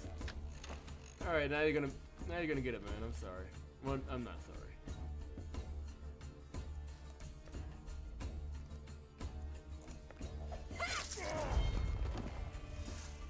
Asshole.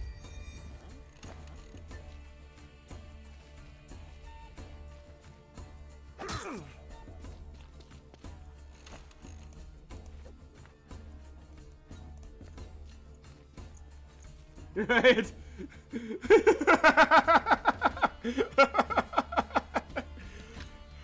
1776 try? Really? Welcome back, man.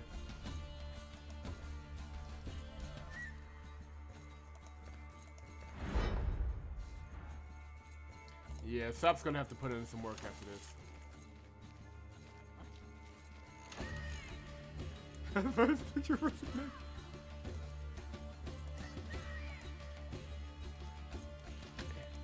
God, this music is still awesome.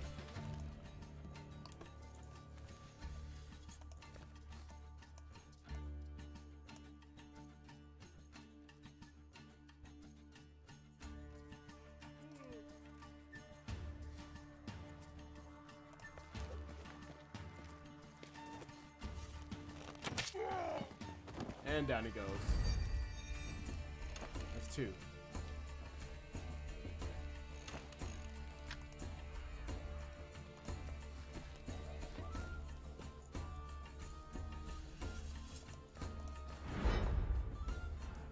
Increase that defense.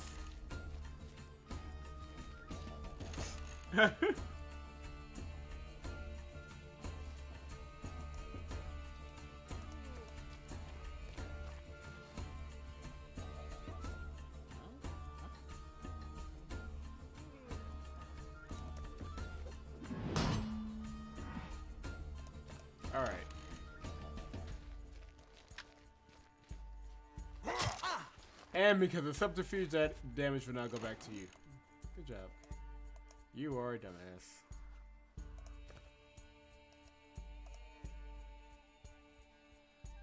No, I can't do that because that'll kill the little idiot. Okay, fine.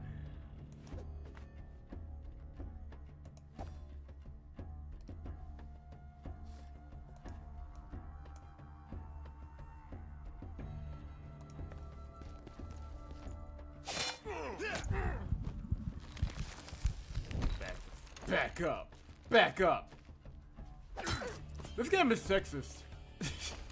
There, I said it. You can't compare me to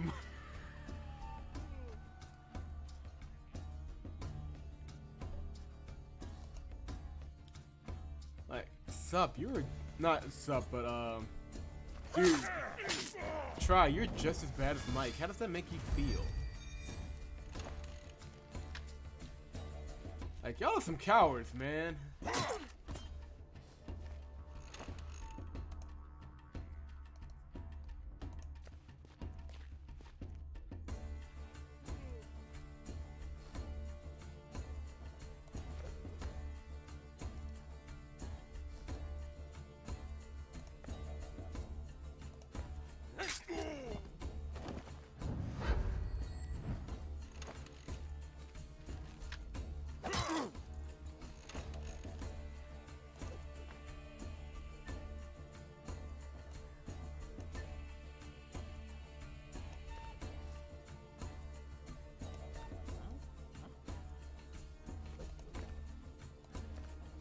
He's gonna cool down.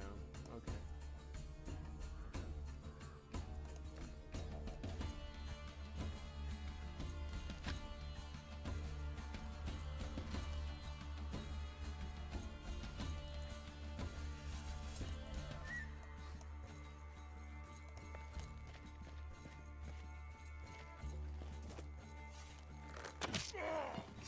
Fuck it. It's very educational. Trying to call JP's daughter a commie. It was being suppressed. Help, help, I'm being oppressed. And the prince is dead. We should all feel bad. I mean, I don't, but we should feel bad.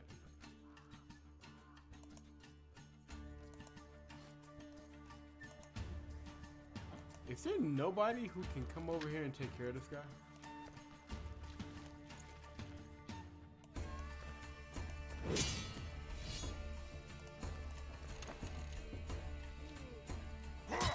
And my daughter takes a death.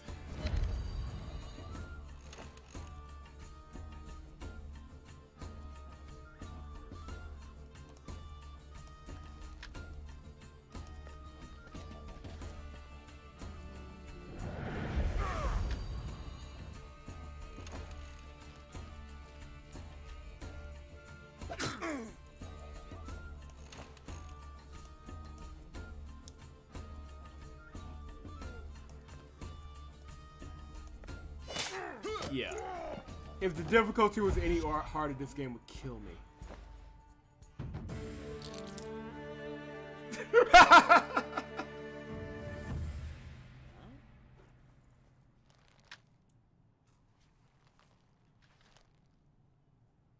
Use them on me.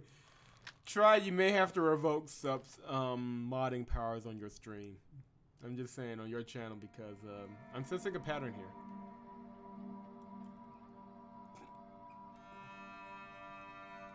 Alright, everybody's injured. Hold on.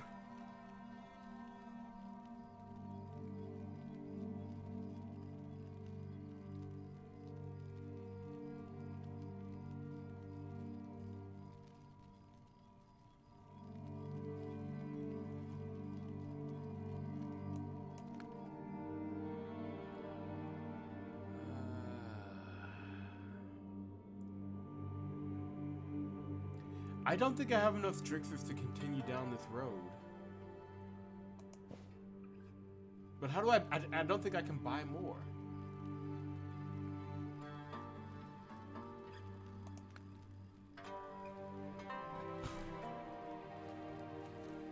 Yeah, we took a lot of L's on that last one.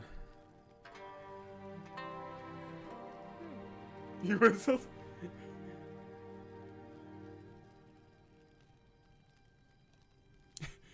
Hey, I run this channel, so I don't get to be at fault for anything. I just want to put that out there right now.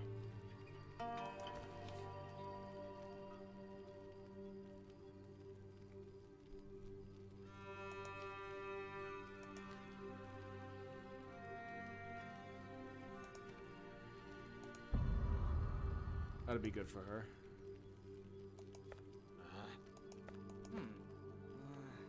Like, literally everybody has taken an L on this journey.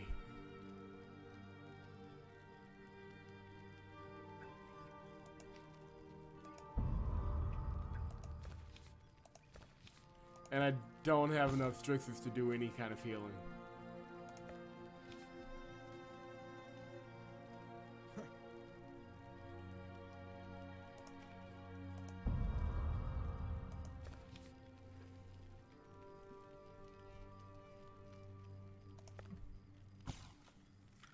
Like, ugh.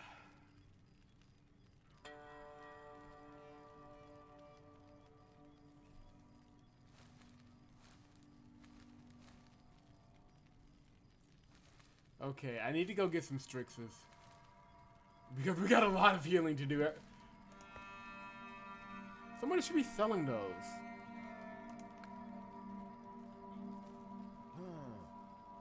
What are we gonna do, Your Highness? Oh, stop with your Highness. I'm Hode. As for what you do, that's your decision. You're the oldest in the squad, not me.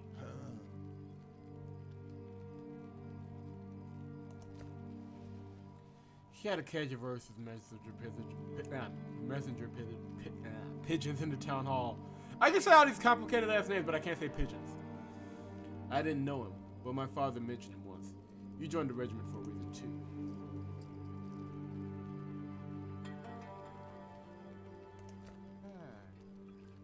I had no mother myself, nor was she a whore. She died giving birth. My father raised me. So, does it happen to kings too? I'm not talking about death.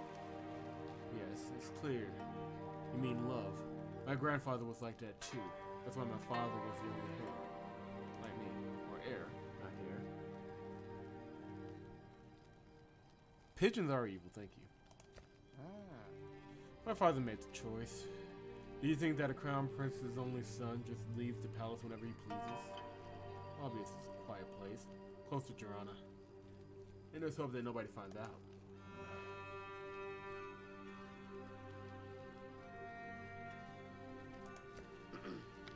Sop and I traveled through Oda. Got recognized 5 times or so, wriggled our way out somehow. I traveled around all of Rakana with my father. Radana, Perda, Asana, Adala. We even reached the Great Abyss. What can you seek in the Great Abyss? It stretches across the distant side of the Milky Mountains. Nothing but smoke and poison there. Call it what it is, an abyss. Huh? You haven't been reading the old manuscripts thoroughly, Thorn. This abyss appeared during the last reaping. It's a wonder that our world wasn't completely torn apart. So, we'll see. Many dynasties were interrupted during that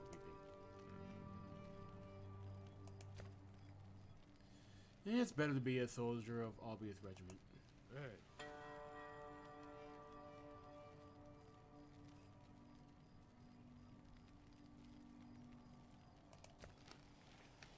This is the heaviest burden to set upon royal shoulders. It's good if the king remembers it, Hode. I will remember, Thorn. Maybe that's why I'm here. Did he just wink?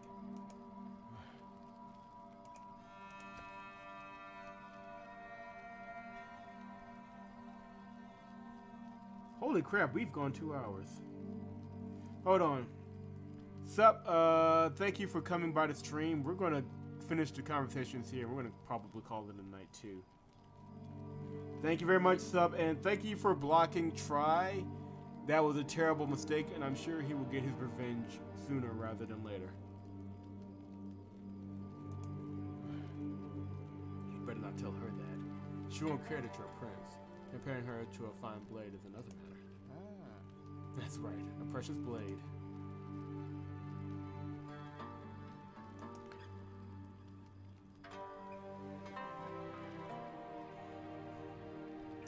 But yeah, guys, we'll do a little squad management here, see how much further we can get, and go from. And that'll probably be it for the stream. I didn't even realize it's been 2 hours. But I do want to appreciate you guys for coming by. Thanks a lot. Definitely need this chill stream to relax a bit. Why so sad, Saab? Have you lost the commander scepter? I hope I don't lose my head. Are you here to cheer me up or to make me take the watch? The watch already posted.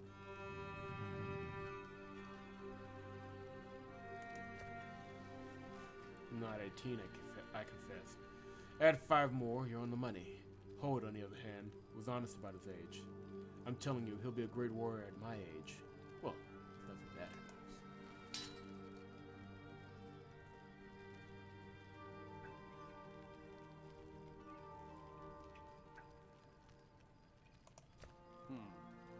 Do you know what will cause the greatest misfortune if we don't keep Hode safe? Trigue, Hode's father, the crown prince. Can't even imagine what he's going to do to us. Everyone keeps saying that the old king is cruel. Just wait, they will remember him kindly. The king of Jirana is old, so you say the next ruler will be a cruel and heavy-handed slaughterman? Why did Trigue let his son go to Albius? They're cut from the same cloth. They'll both have your guts for garters. Maybe that's how it should be with the throne. I can't think of many fellows more wise, dependable, and determined than Trigue. Trust me on that, Thorn. I traveled all over Bracana and saw all the kings.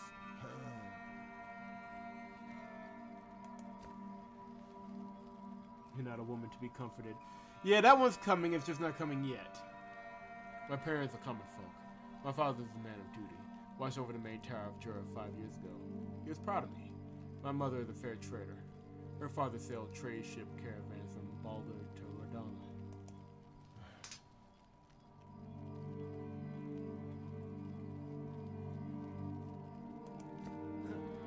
Pride in your parents is misguided, Captain. Were I born a bastard, it would change nothing. Take Hode, for example. You can sense royal blood, but he's an ordinary lad. Diamonds are more precious than gold, even before they're cut. They're indistinguishable from other stones found near the mouth of the river, but they're extraordinary. Sure, that's why it's guards bear such responsibility. That's for sure. The second master of personal warrior bodyguards of Jirana. I'm nicknamed the Deadly Battle Sack for my leanness and litheness, or lack thereof. Funny, eh?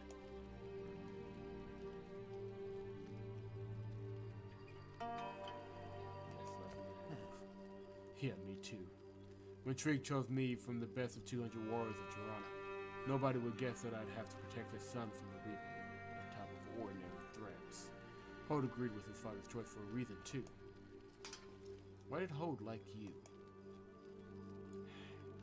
He said that he didn't need a sycophant shaken with the desire to please. He needed a helper, a fellow to ask for advice, or to play tricks on. I'm a street child, and I guess the prince found my skills most useful. Alright, keep your chin up. You can't accept. In this game, we can try. That's the whole point. Keeping my chin up. I just hope that I keep my head on my shoulders. That's how it goes. Trigue isn't yet a king to be sure, but he's already grabbed hold of everything. There's fear, but there's also something else. He looked in my eyes like you do now and said it. Don't let me down, son. Well, don't let him down then. I'm trying, Thorn. I also put my hope in you, and your daughter. I think that Hode likes her, even though he keeps his distance. Maybe all of this will keep the prince safe somehow, don't you think? I don't know, Saab. There's nothing worse than guarding a nobleman. No armor can save you from a well-fired arrow. No valor can save you from a rival army. There are worse things, Thorn. Dragging your daughter along. Haven't you noticed your companions all trying to protect her during the battles? There's your diamond, and it's already been cut. Man, this game is depressing. Jesus!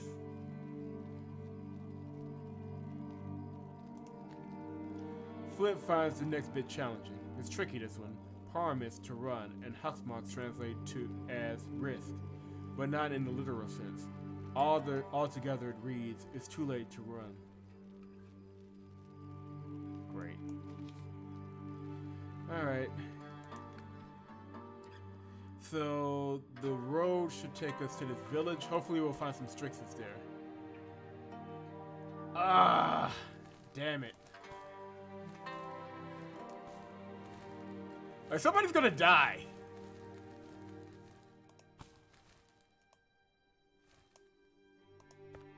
Somebody's gonna legit die because I don't have enough Strixes.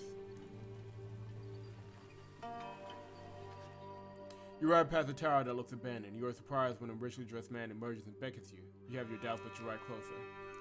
The man flashes a brilliant smile. Greetings, traveler, he says. My name is Atticus. Atticus the Mage. Don't worry, I have a temple license, should you like to see it. I'm a bit short of gold, so I'm selling part of my collection. Would you care to look? Rob Atticus! You distrust mages, but there are things you like to purchase. You consider yourself a good judge of character, and Atticus doesn't strike you as a crook. His smile and the slight embarrassment seems sincere enough. Atticus obviously isn't a seasoned merchant, so he just smiles, pointing at all his wares. Like, we need Strixes. We need as many as we can get. Because I only have 3.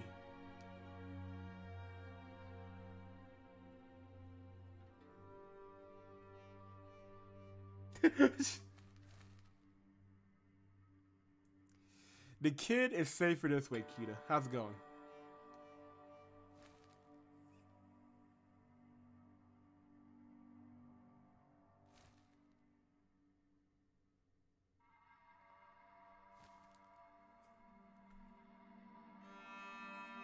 Oh, yes, that's what we need. This one has 30 Strixes, 8. And cards. Okay, so let's take care of these Strixes first. Thank you. I will take all of your Strixes from you. You do not need them anymore.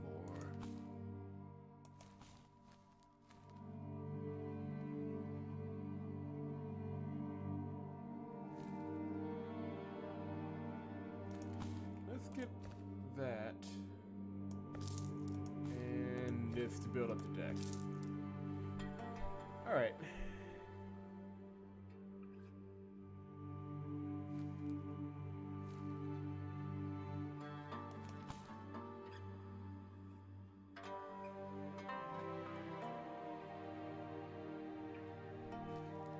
And I'll get this for the... I don't want to use all my gold, but I need to take advantage of this. I don't need that. With a nod, you part with Atticus and hit the road again. It seems odd that the mage lives so close to Albius, and you've never heard of him. Perhaps the reaping draws all the mages from their towers. Okay.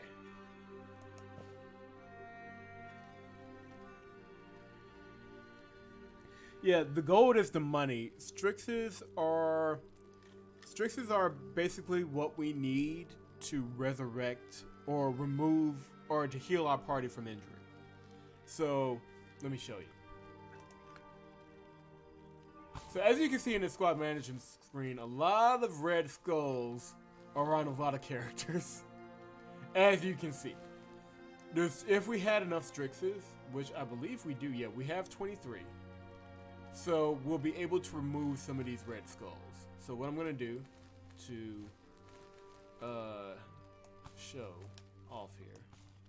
Everybody, I'm going to put everybody with 2 or more skulls in the party. And I kind of have to do this because we're pushing it with restrictions. I have not messed up a lot, okay? We're actually doing pretty well. And we're going to just, everybody with 2 skulls or above gets a healing. And that helps out a lot. Now the thing is, when you get super low on Strixes like we just learned, it burns out, like, you have to start taking losses. Like, you have to start taking skills until you can get more Strixes. So they'll throw out something in your journey to help you, like they just did. But we're going to the double mentor now. Yep, see, right here. So I've healed some people, but because of how the Strixes fell out, some people are just gonna have to take some losses. Which means no matter what you do, You can, people will die on this journey, which is unfortunate, but we're just gonna have to take that L. So, right now though, we're kind of limiting it to the people we don't use. That way they can't get any more scores.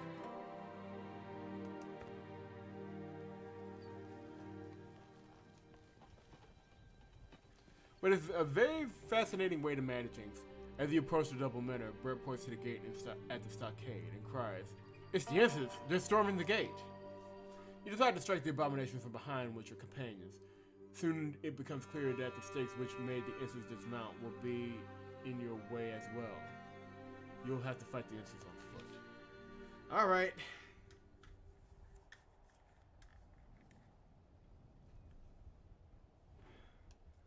You kind of, this game makes you cold, man. There's nothing you can do. Alright, so Brett is out. We can't have anybody here with 2 skulls or more because we risk killing them. And Hold can sit this one out, and Sop will take its place because we need the heavy hitters. Let's go.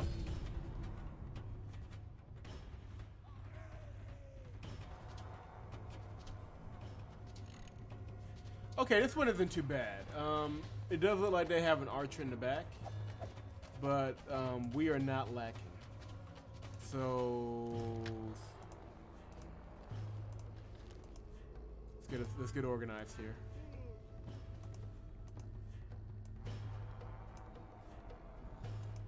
Actually, yeah, you gotta be up front, man, I think. All right, here we go. And we have our deck to help us.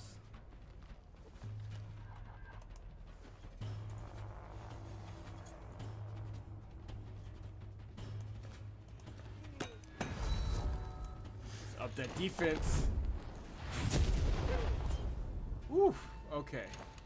Our daughter took a hit because they always target the women for some reason. See if I can fire off a shot here. Yeah. Oh boy in the front is about to get it.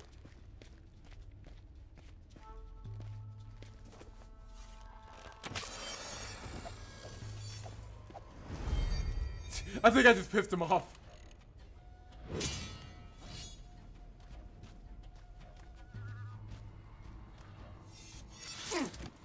Ooh, we just took that L. Oh man.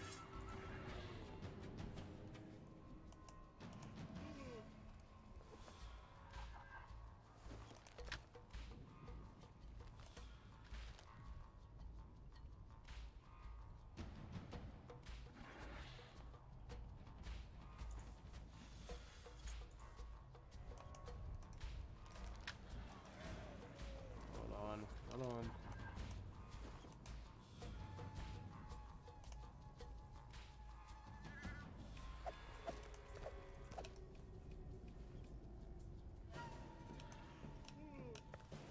Oh, did I hit the right? Yeah, he's dead. Fuck off. Y'all excuse me.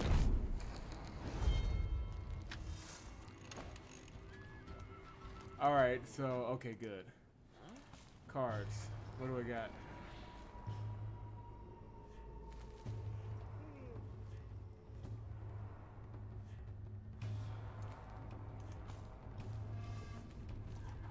Actually, go back to the deck. Where's my... Yeah. Thorn can only take so much damage, man. Jesus. Alright, here they come. Go to Sop, go to Sop, go to Sop. Thank you. I can live with that. Because now, come from behind.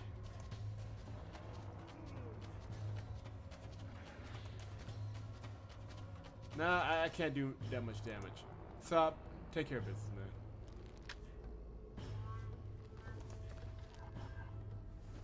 Okay, see, that's not taking care of business. That's taking care of business.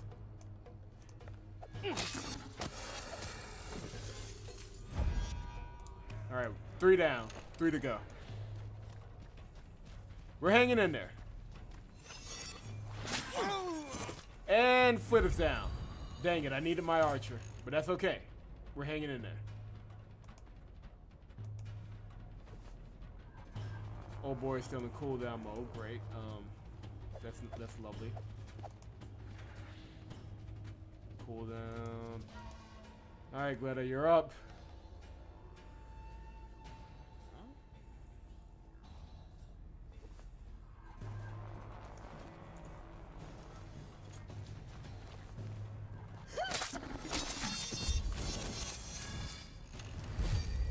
Did the earth just shake?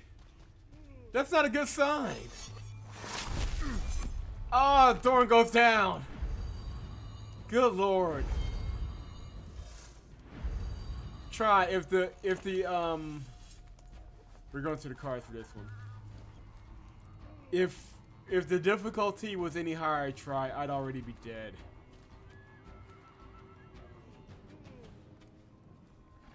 Alright, we're gonna have to hold that for just a little bit longer.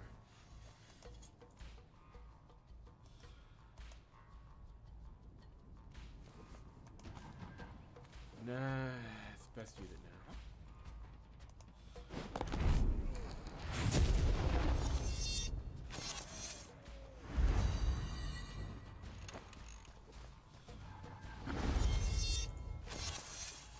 Okay, it looks like he used some sort of defensive spell.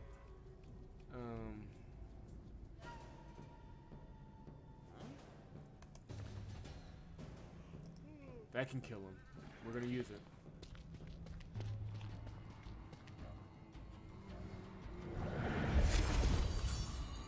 Alright, we got one.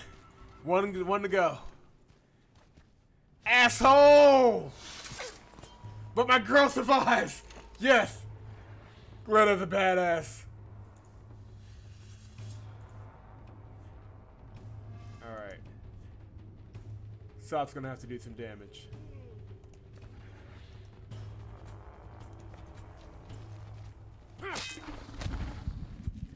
Alright, we got him now. We just need to land one good hit.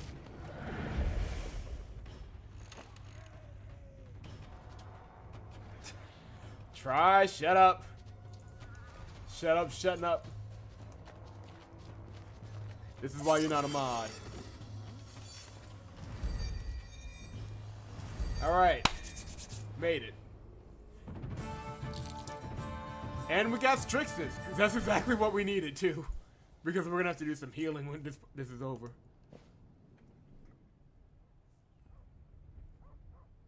There's the double minner. The palisade gate does not open immediately. You feel that you're being watched. Finally, a squat man comes out and to meet you. You recognize your old comrade, Vegan.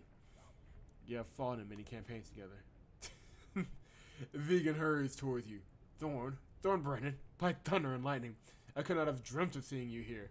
I am so glad for it. You cannot even imagine. Get your companions inside before the abominations return.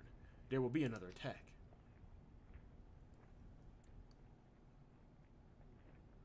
Vegan draws you into his mighty embrace. His strength has not diminished since you last met, but you managed to wrest yourself free. Easy there, old bear. Tell me what's going on in your stockade. Vegan lowers his voice. I was wondering about that myself. You see, this old healer, Chilla, arrived at the stockade and started raving about this scum. I almost shoot her off. And that's when the scum appeared. And then it happened again. From then on, I've been listening to her every word.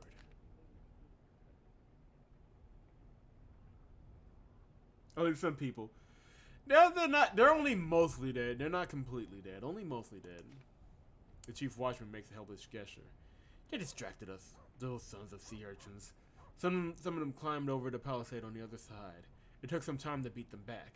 Run back to the gate and look carefully at what was outside. You brush off the remark. We managed here by ourselves. It's not the first time we faced these abominations. Vegan puts his hand on your shoulder. If I were you, I wouldn't be so rash. We have the plague too. One of the women who used to cling to the minnow for every sneeze tried her luck already. She touched a stone, and that was the end for her. We found a mark on her neck, as if she'd been choked by a fiery noose. Everyone stays away from the arch now. A wave of disappointment washes over you. Damnation. It's obvious all over again. Did you see a monster with gray skin by any chance? The chief watchman's expression becomes grave. No, it's just the masked ones. I wouldn't be surprised to see a monster, though. I'm not a dock rat to be hiding in a dark corner. This is a good place for a breather. Please, make yourself at home. When the abominations come, I'll give the signal. Will you aid an ancient comrade? You nod. I will. We are not going to stay long, but we'll give a warm welcome to any abomination that approaches the gate. However many crawl through, there will not be any match for you. This is your home turf. Meanwhile, we do need rest. Okay.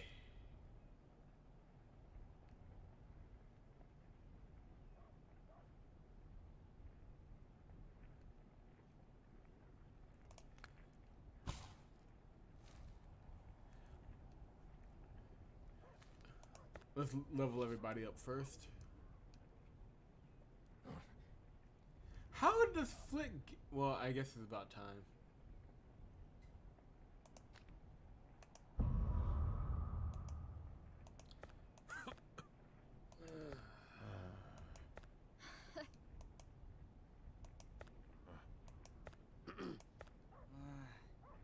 Alright, first things first. We gotta heal everybody. So, you know how it goes. Everybody that's hurting.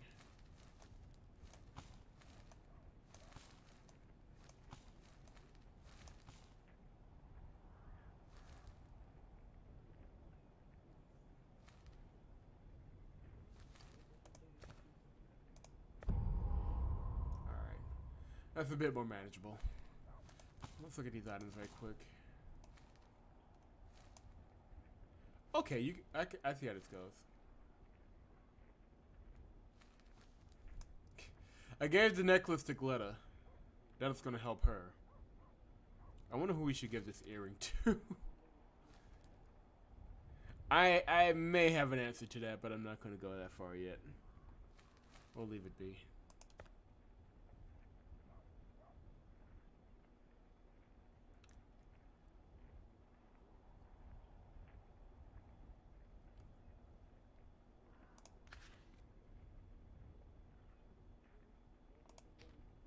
You share everything you know about the Reaping with your old friend Vegan and tell them about the useful properties of these unusual gems. It appears that you managed to get your point across. Vegan thinks it's over and says, "Thank you, comrade, but I'll pass. I don't have enough money for gems, nor a chance to look for them if I'm not leaving the stockade. I believe you need them more than I do." Only the slightest bit dead. Only kind of dead. Dreamcatcher.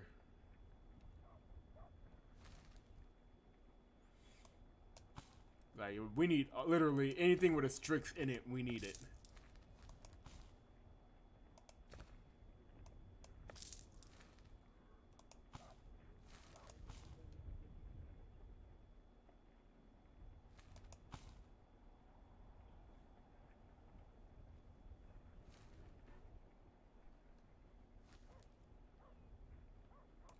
I can buy 2 fragments of this card right here.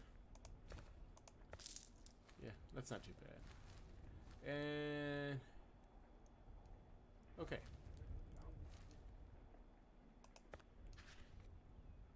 You're about to leave the market when you notice Hode. He's holding a wooden comb with a wistful look on his face. You come closer and ask, "Aren't these teeth a bit long for your locks?" Hode tosses the comb back onto the stall and lets out a disapproving snort. "This is not for me. I haven't visited Ursus in a long time." There's a woman there. I want to buy her a gift, but it's hard to choose. You frown. What kind of woman is that? You're a prince, for God's sakes. Hode looks at you in bewilderment. I'm talking about my old nurse. Her name's Tante. She nurtured and raised me. She always held her tongue, the good woman. What do you think I could get her? She's no dignitary, but she already has everything she needs. You shrug. In that case, it doesn't matter what you get. It could be anything, a comb, a shawl, a brooch. If she cares about you, any gift will bring her joy. Pick whatever calls out to you. Let's check out the menu right quick. 2 minutes form a giant arch. We will leave them alone. As for what happened to old boy, we're not going to try it. There are dead ends at the bottom of the palisade. One of them has lost his mask. You start to examine his pale, refined, feminine features. No doubt he came from another land. These strange swords are glistening in the grass nearby like so many glass shards. So it is confirmed the Enses are all Bishonen. This continues to be the manliest game of all time.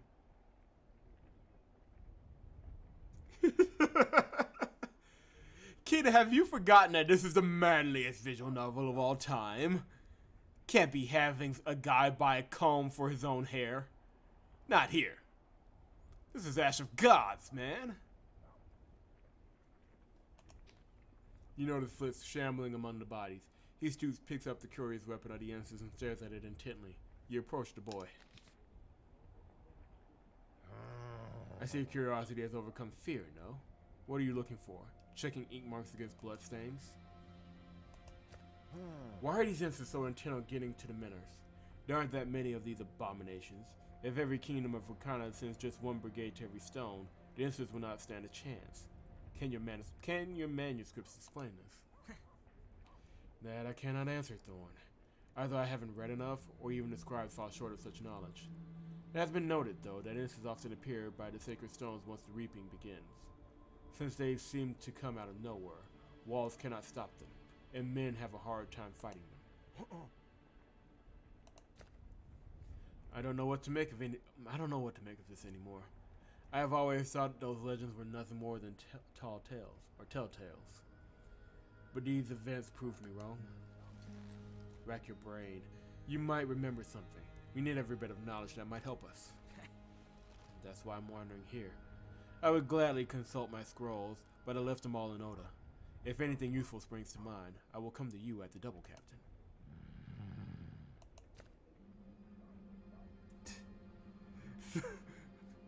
Men comb their hair with rocks. Just throw spit in it. Just little spit and a rock, and you're good. Good to go to battle. I'm curious. They are foreigners. Their swords. In the old chronicles, there are instances of the Chimera wielding the lances. We'll go with that. Some people believe that Enses and the Chimera are the same people, or perhaps the Chimera are their descendants. This is kind of like Mass Effect mixed with a little of Banner Saga, mixed in with a little bit of Darkest Dungeon, I believe. It's got that kind of feel to it. Lashes are what old chronicles call these swords.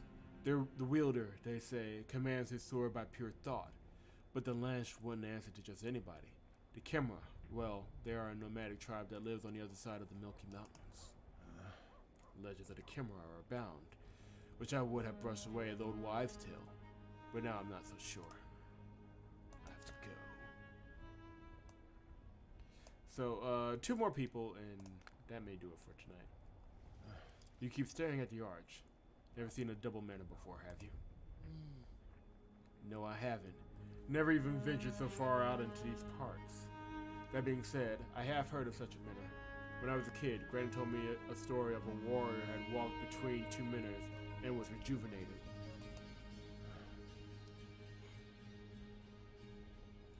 This must be a Vandal tale. I'm not familiar with it. You think it refers to this particular manor? If it does, that Vandal must have traveled far away from home. Just like my granny. She used to tell me stories about her homeland. She says she would have never left, but she fell in love with my grandfather. The heart wants what it wants. I'll think about your story. Nowadays, it's hard to tell truth from fantasy. And let's see what the old lady has to say.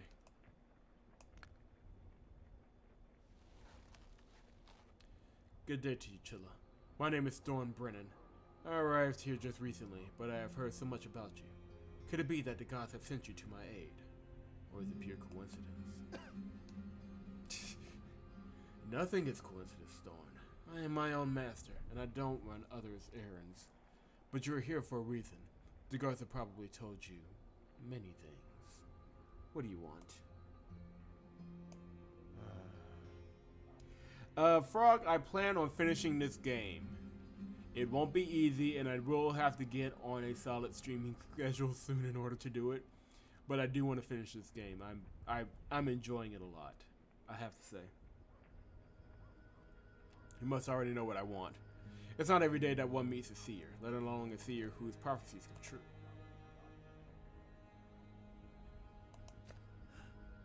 Don't worry about the reaping thorn. The time has come for each of us to face our own woes, especially your companion, the older one. He exhausted himself and got weak. You mean Krieger? What's gnawing at him? Is it some sort of illness? Perhaps a kind of yearning? Can I help him? You have no way of helping him. Nobody but Krieger himself can beat back the thing devouring him from within. The best thing you can do is kill him before he kills any of those he is meant to protect. Kill him? Are you mad? No matter what you see in the future, Krieger will never betray us. Of that I am sure. Let us not discuss this further. You don't need my ideas, Thorn.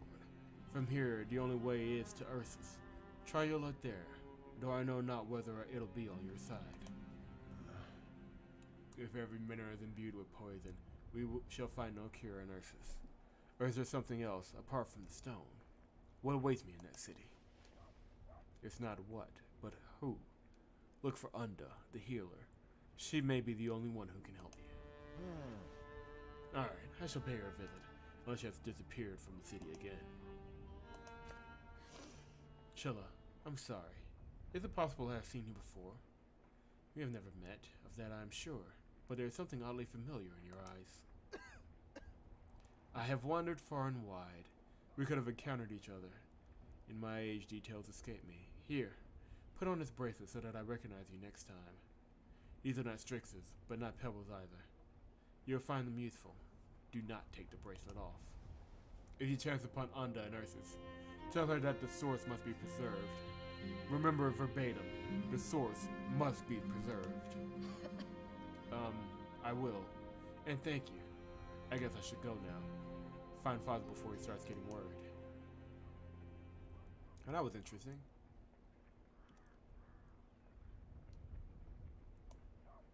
Oof.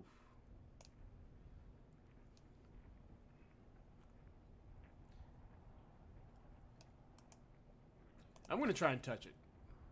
Well, let's walk under it. Let's try that. You walk between the minor stones, careful not to touch them. A divine force washes over you, and suddenly you feel at peace. Your wounds are healed, your mind settled. Seeing that you're unharmed, the others follow your lead. Alright. You walk between the sacred stones again, but nothing happens. It appears that it's drained. Okay. But that, I believe that may have helped us out. And it did! The part is healed! Alright! Thank you, Romlin. That's exactly what we needed. Alright, moving on.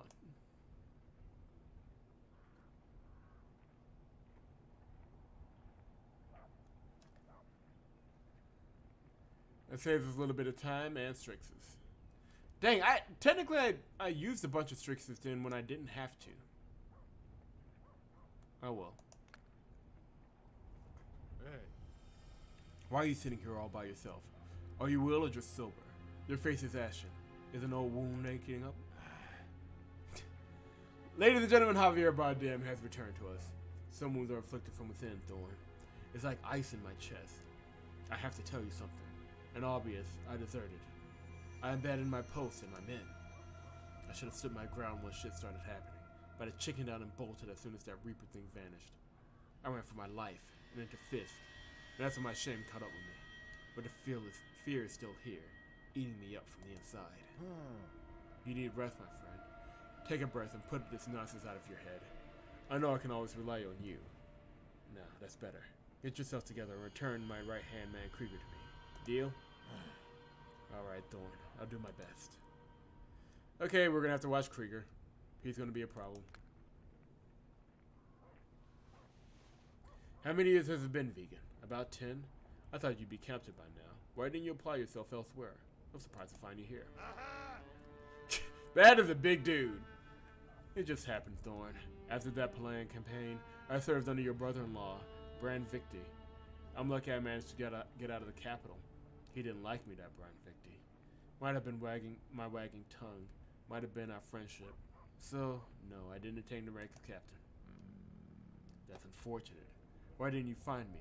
I would have gone to my father-in-law and put in a word for you. Although without you here, the local watch might have had it much worse. Who knows? The first few seemed to pop out of thin air, just behind the minnow. The rest swarmed in from the outside. I lost too many men, soldiers and villagers alike. These abominations don't seem to be wearing any armor, but they are hard to kill. It's like stabbing a jellyfish with an oar. Hey. You seen? Kill someone? No. Kita, he is our friend. We've gotten drunk together. We've had battles together. You don't just kill your friend just because some old lady say he's gonna kill someone, okay? Okay. We have been lucky. Our losses were far fewer. The village of Denford suffered the most. About 100 locals died. Some torn limb from limb while others were still alive. How can such abominations exist? Anyway, we made mincemeat out of tougher enemies. With your help, we'll stand firm. Sheila will warn us when danger approaches. They kicked him out of Odala, so he's in Jirana now. He gained the confidence of the king and lost all boundaries. He's currently in Ursus. Fortunately, he's no match for the local commander, Shek. The king trusts Shek more. What are the officials in Jirana thinking? Can they tell honey from shit by its taste? I want to start using that one. They're cut from the same sleazy cloth. Every man of honor joined Crown Prince Tree's army, which left only scum in the king's court. Lesser nobles are making a stink, of course, but they're not picking fights. Barn has something like a squadron of mercenaries. We should keep a low profile on Ursus. Barn was the reason I moved to Albius. In a fit of temper, his father left everything to my children. If Braun had a bone to pick with me before, I'm sure he'd want me dead now. Hey! Every other man has a mark on his neck, but I think everyone has his wits about him. Sheila, the healer, brought some ointments. It doesn't stop the disease, but relieves the pain. There isn't much of it, but we will make do. Make do? Cripes. Did you even send for help? You still have a guard and a half left. Did you think I was twiddling my thumbs here? Of course I sent a messenger. 2, in fact. Still no answer from Ursus. I just hope they don't have trouble of their own, because if they do, our backwater will be the least of their concern. So much for remembering the old times, huh? Couldn't put your feet up then, can't do it now. Well, I want to hear about your family, Thorn. I'm still a bachelor, but you're a married man. How are the children? My daughter is right here. She fought beside me. I taught her the moves. My son is serving in the capital. As for Leaky, she died in Albius. Goodness gracious. My condolences, Thorn. I was wondering why you were out of sorts.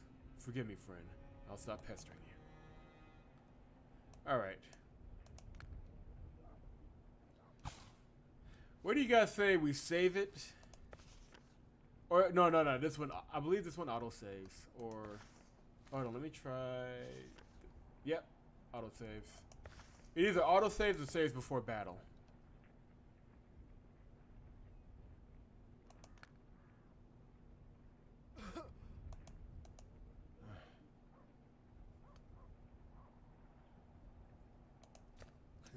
It's out of my ointment. It's the Temple's balm. They've been brewing it for over 700 years, but have only found use for it now. They rubbed over every neck within reach. I bought some from Ursus and gave it all to Vegan. Why do you need it? It only relieves the pain. It's not as strict enough with no protection. The strixers are melting. You suggest we wander all around Terminum looking for them until the reaping abates? You will not wander long. Sooner or later you'll come to where it is fated. Provided, of course, that you don't perish along the way. I am the master of my own fate. Only I decide how and where I go. Okay,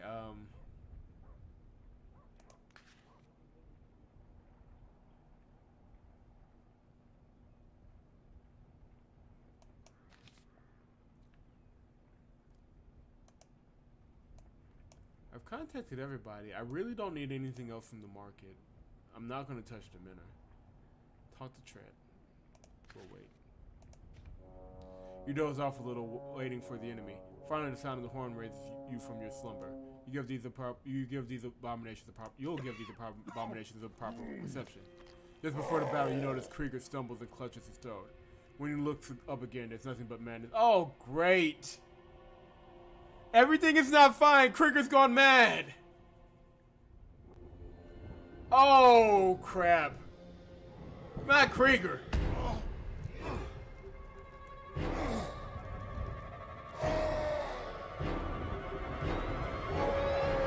Oh, crap.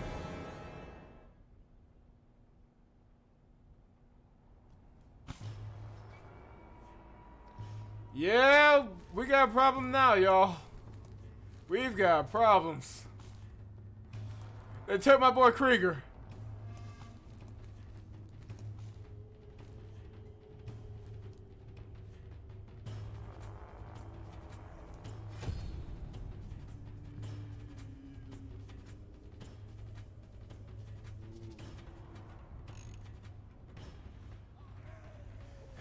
Great. We got to take Krieger first. All right, buddy, you're gonna stay in the back.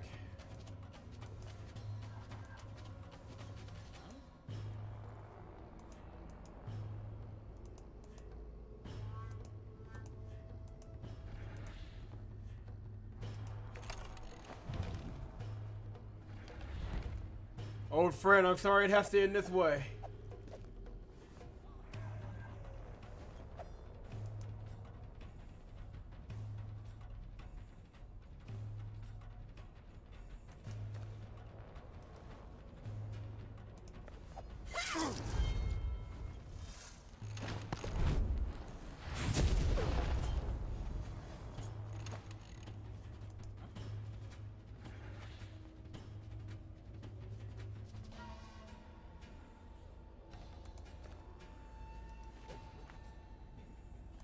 I can't see anything this way.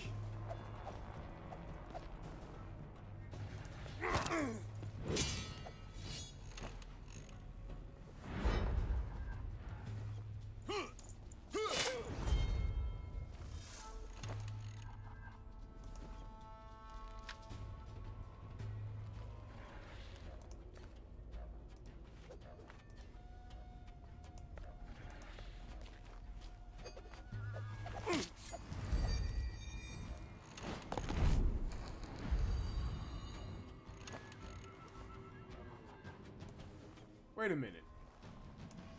Hold on.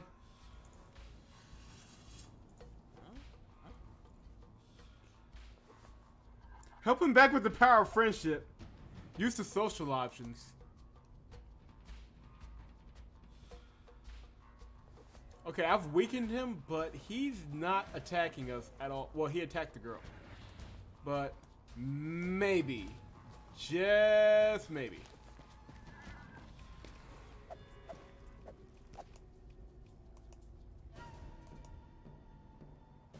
Let me see what happens here.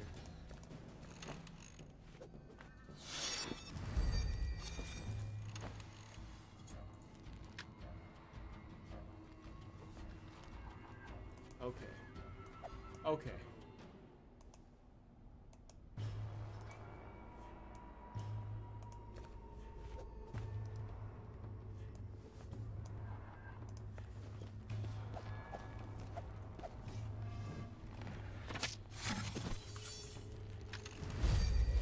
Hold on, folks. We may be able to save Krieger yet.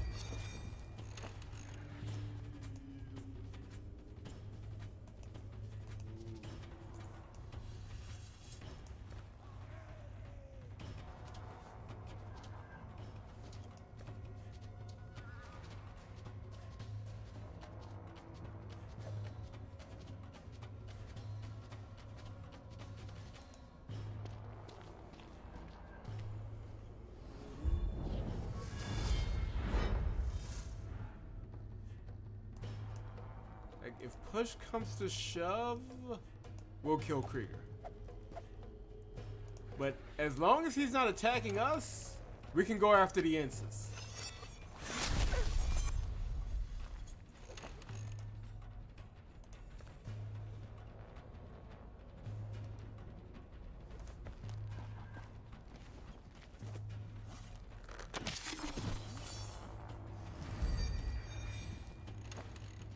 Yeah, he's not attacking us. Okay.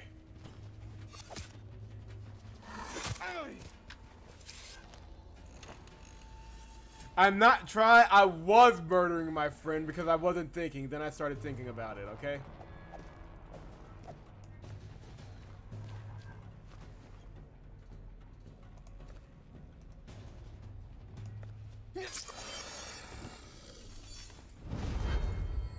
We'll see. If I kill the instance and the battle's over, then it's done. Hold. Hang in there, buddy.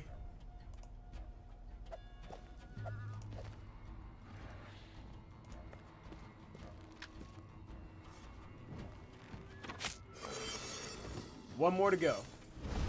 We'll see if Krieger attacks. And of course he does, the minute I say that. And he takes out Gletta. Asshole. Hold on. We got one more.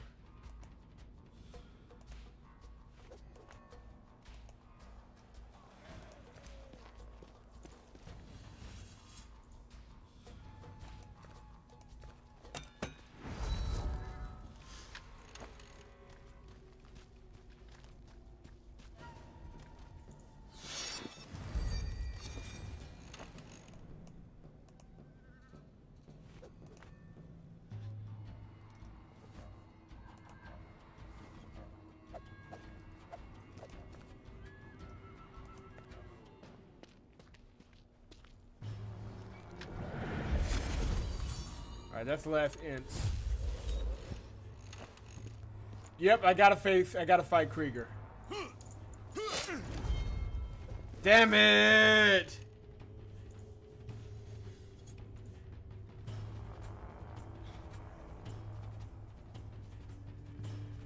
Like, guys, it's not giving me any other options here. Let me check the cards. Like, I surrounded him so he couldn't move, okay?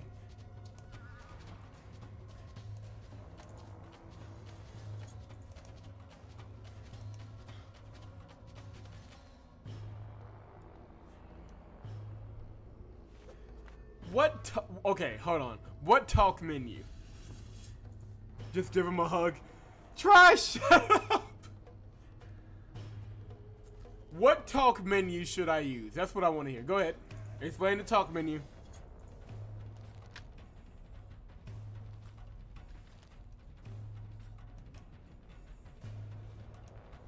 I will be happy to use the talk menu if you tell me where it is.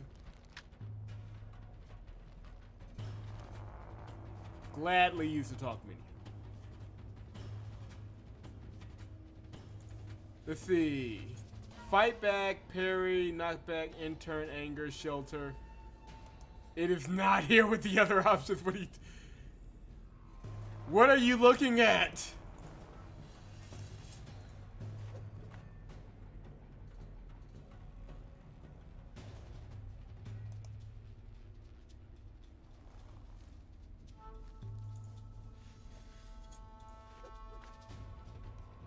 Plug the controller to port 2. Like, guys, I'm gonna miss Javier Bardem too. It's not just gonna be you, it's gonna be me. But this fight ends with him. This is the way it's gotta be.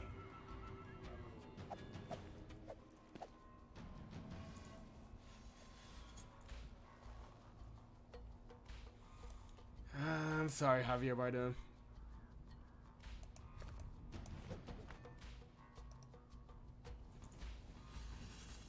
Wait, how does that not kill you?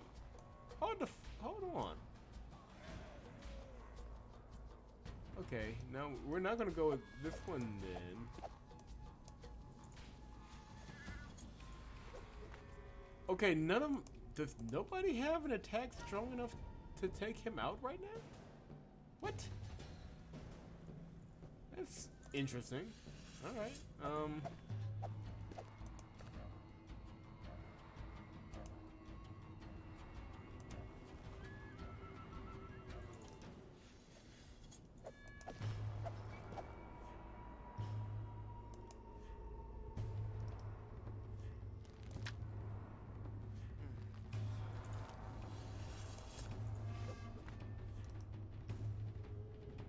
Like when I go to do the attack.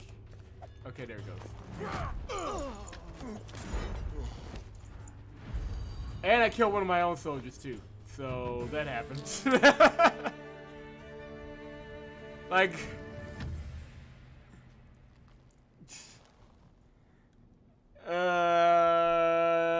Yeah. Let's just move on. A win is a win. Cooling down after the battle, you stand beside the body of your former friend and comrade and regard it with horror. It is covered in blood and still looks like Krieger, but you know it is no longer him. It is a beast that turned against his friends. Your companions are in shock too. Some check their own teeth. Words come with difficulty. A warrior dies when an enemy strikes him with his blade, but sometimes it isn't a blade, but evil sorcery that kills him. I believe that this is no fault of Krieger's. Still, report to me immediately if you begin to feel strange. Vegan comes closer. Folks might get scared. We should bury him somewhere. I'll send for hooks. I doubt that anyone would dare touch him with their bare hands. Let's go, Thorn. There's nothing else we can do for him. You bend down to take the captain's insignia off Krieger's chest. The pendant is hot. You hand it to your daughter. Keep this, Greta. We'll return it to his family if we get the chance. Greta wraps Krieger's pendant with a piece of fabric and stashes it. At any rate, pretty soon there won't be much left of Krieger's pendant, and I'm afraid nor will there be of yours. You stand facing your fallen comrade. Farewell, Krieger. You've been a good warrior and a true friend. This madness could have taken over any of us. Rest in peace.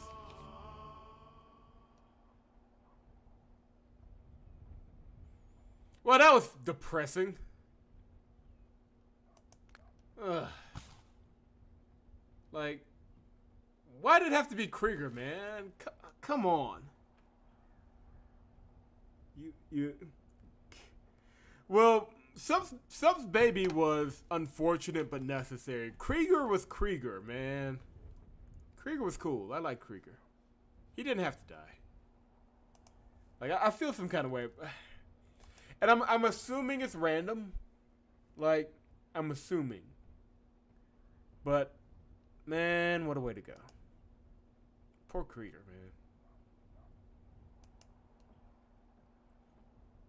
man. And I don't even know what to think about that. That one hurt. All right, hold on, everybody. We're going to level everyone up, and I'm assuming once we do and we leave the village, that'll be the end of the chapter. You clearly... I did not have any dialogue options. They did not give them to me.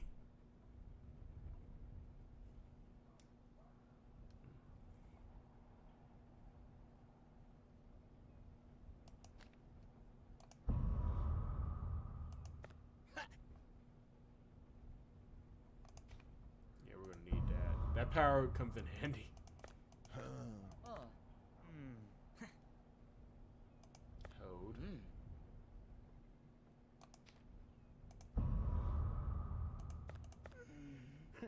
I will say one thing though, the skill tree is very, very simple and straightforward. You don't need to do a lot of thought. Which is probably for the best.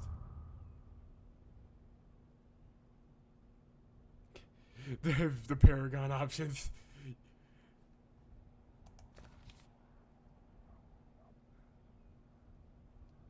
Manly grunting.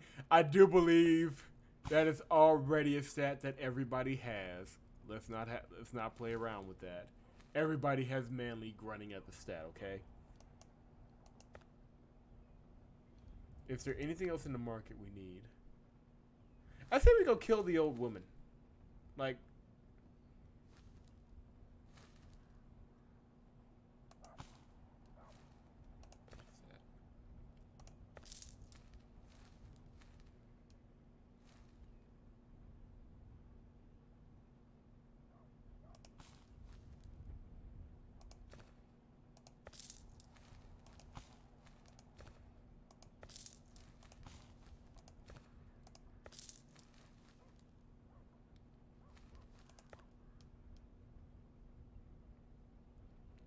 Buffy's getting really bad. We're almost at the end, guys. Hang with me just a little bit longer, okay? We're almost there. We're going to check with the old woman one more time, and that should do it. we'll leave from there. You return to the Seer's tent, but she's not there. Instead, you see Vegan approaching. Your old friend slaps you on the back. If Sheila vanished, Sinhouse won't track her down. She comes and goes as she pleases. Take my word for it. You'll only waste time looking for her. Alright, we've done all the damage we're going to do. Your party's ready to set out, but Fisk is nowhere to be found. After some time, he appears. Vegan is leading him towards you with a mob of villagers and guard on their heels. Vegan is furious. Blast my gizzard, Thorn. We caught your companion Fisk stealing. To make matters worse, as we tried to apprehend him, he speared Grin the Potter. I'm taking this murderer into custody unless you have something to say.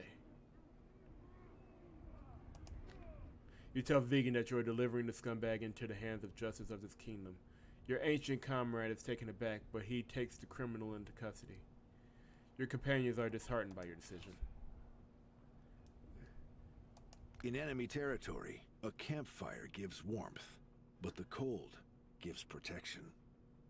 Shadow Clan's code for warriors of peace. That is the most hardcore, like, code of all time.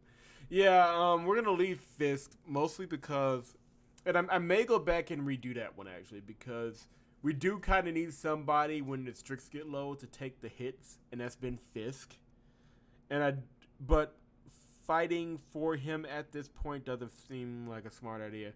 I may go back and redo that save. We'll see. But yeah, what a depressing way to end the stream. Yeah, he stabbed the guy and tried to steal. Like, we could negotiate that, but I don't know. Like I said, what we'll probably do is great job, hero. He stabbed a guy and stole. What am I supposed to do about that when one of my guys broke the law? What I'll probably do though is off stream, I will go back at that choice and see what all the options are. If the options don't change, we'll leave it there. If there is a significant change in the next stream, we'll pick it up from there. And I'll explain the changes and we'll go from there. Because I don't want to leave him behind because he kind of had his uses. It's because he murdered Krieger. You know what? Krieger had it coming, okay? Okay. But yeah, what a dark way to end the stream. We're going to, main menu. And we'll just pick it up here from next time. I don't know when I'll do a stream again. Sunday is technically Father's Day, so I'll be spending some time with the family. I may come back that evening, though, and do a stream. Holy crap, they have multiplayer. Try, you are getting this game. Try, you are not hearing me. They have multiplayer. You are getting this game, man. Hold on. I did not know they had multiplayer. Let me see what the multiplayer is. Dang it. Okay, there's an account. There's some things behind that. But try, you're getting this game. And killing the other guy. Well, the thing is, that's understandable because everybody saw Krieger go mad. Everybody saw Krieger go mad. But, the guy is taking the old friend's word over him now, so. Can I not go back? I think I hit a bug. Now, that's how you end the stream on a bug. Not bad. Alright. And that's how we end it.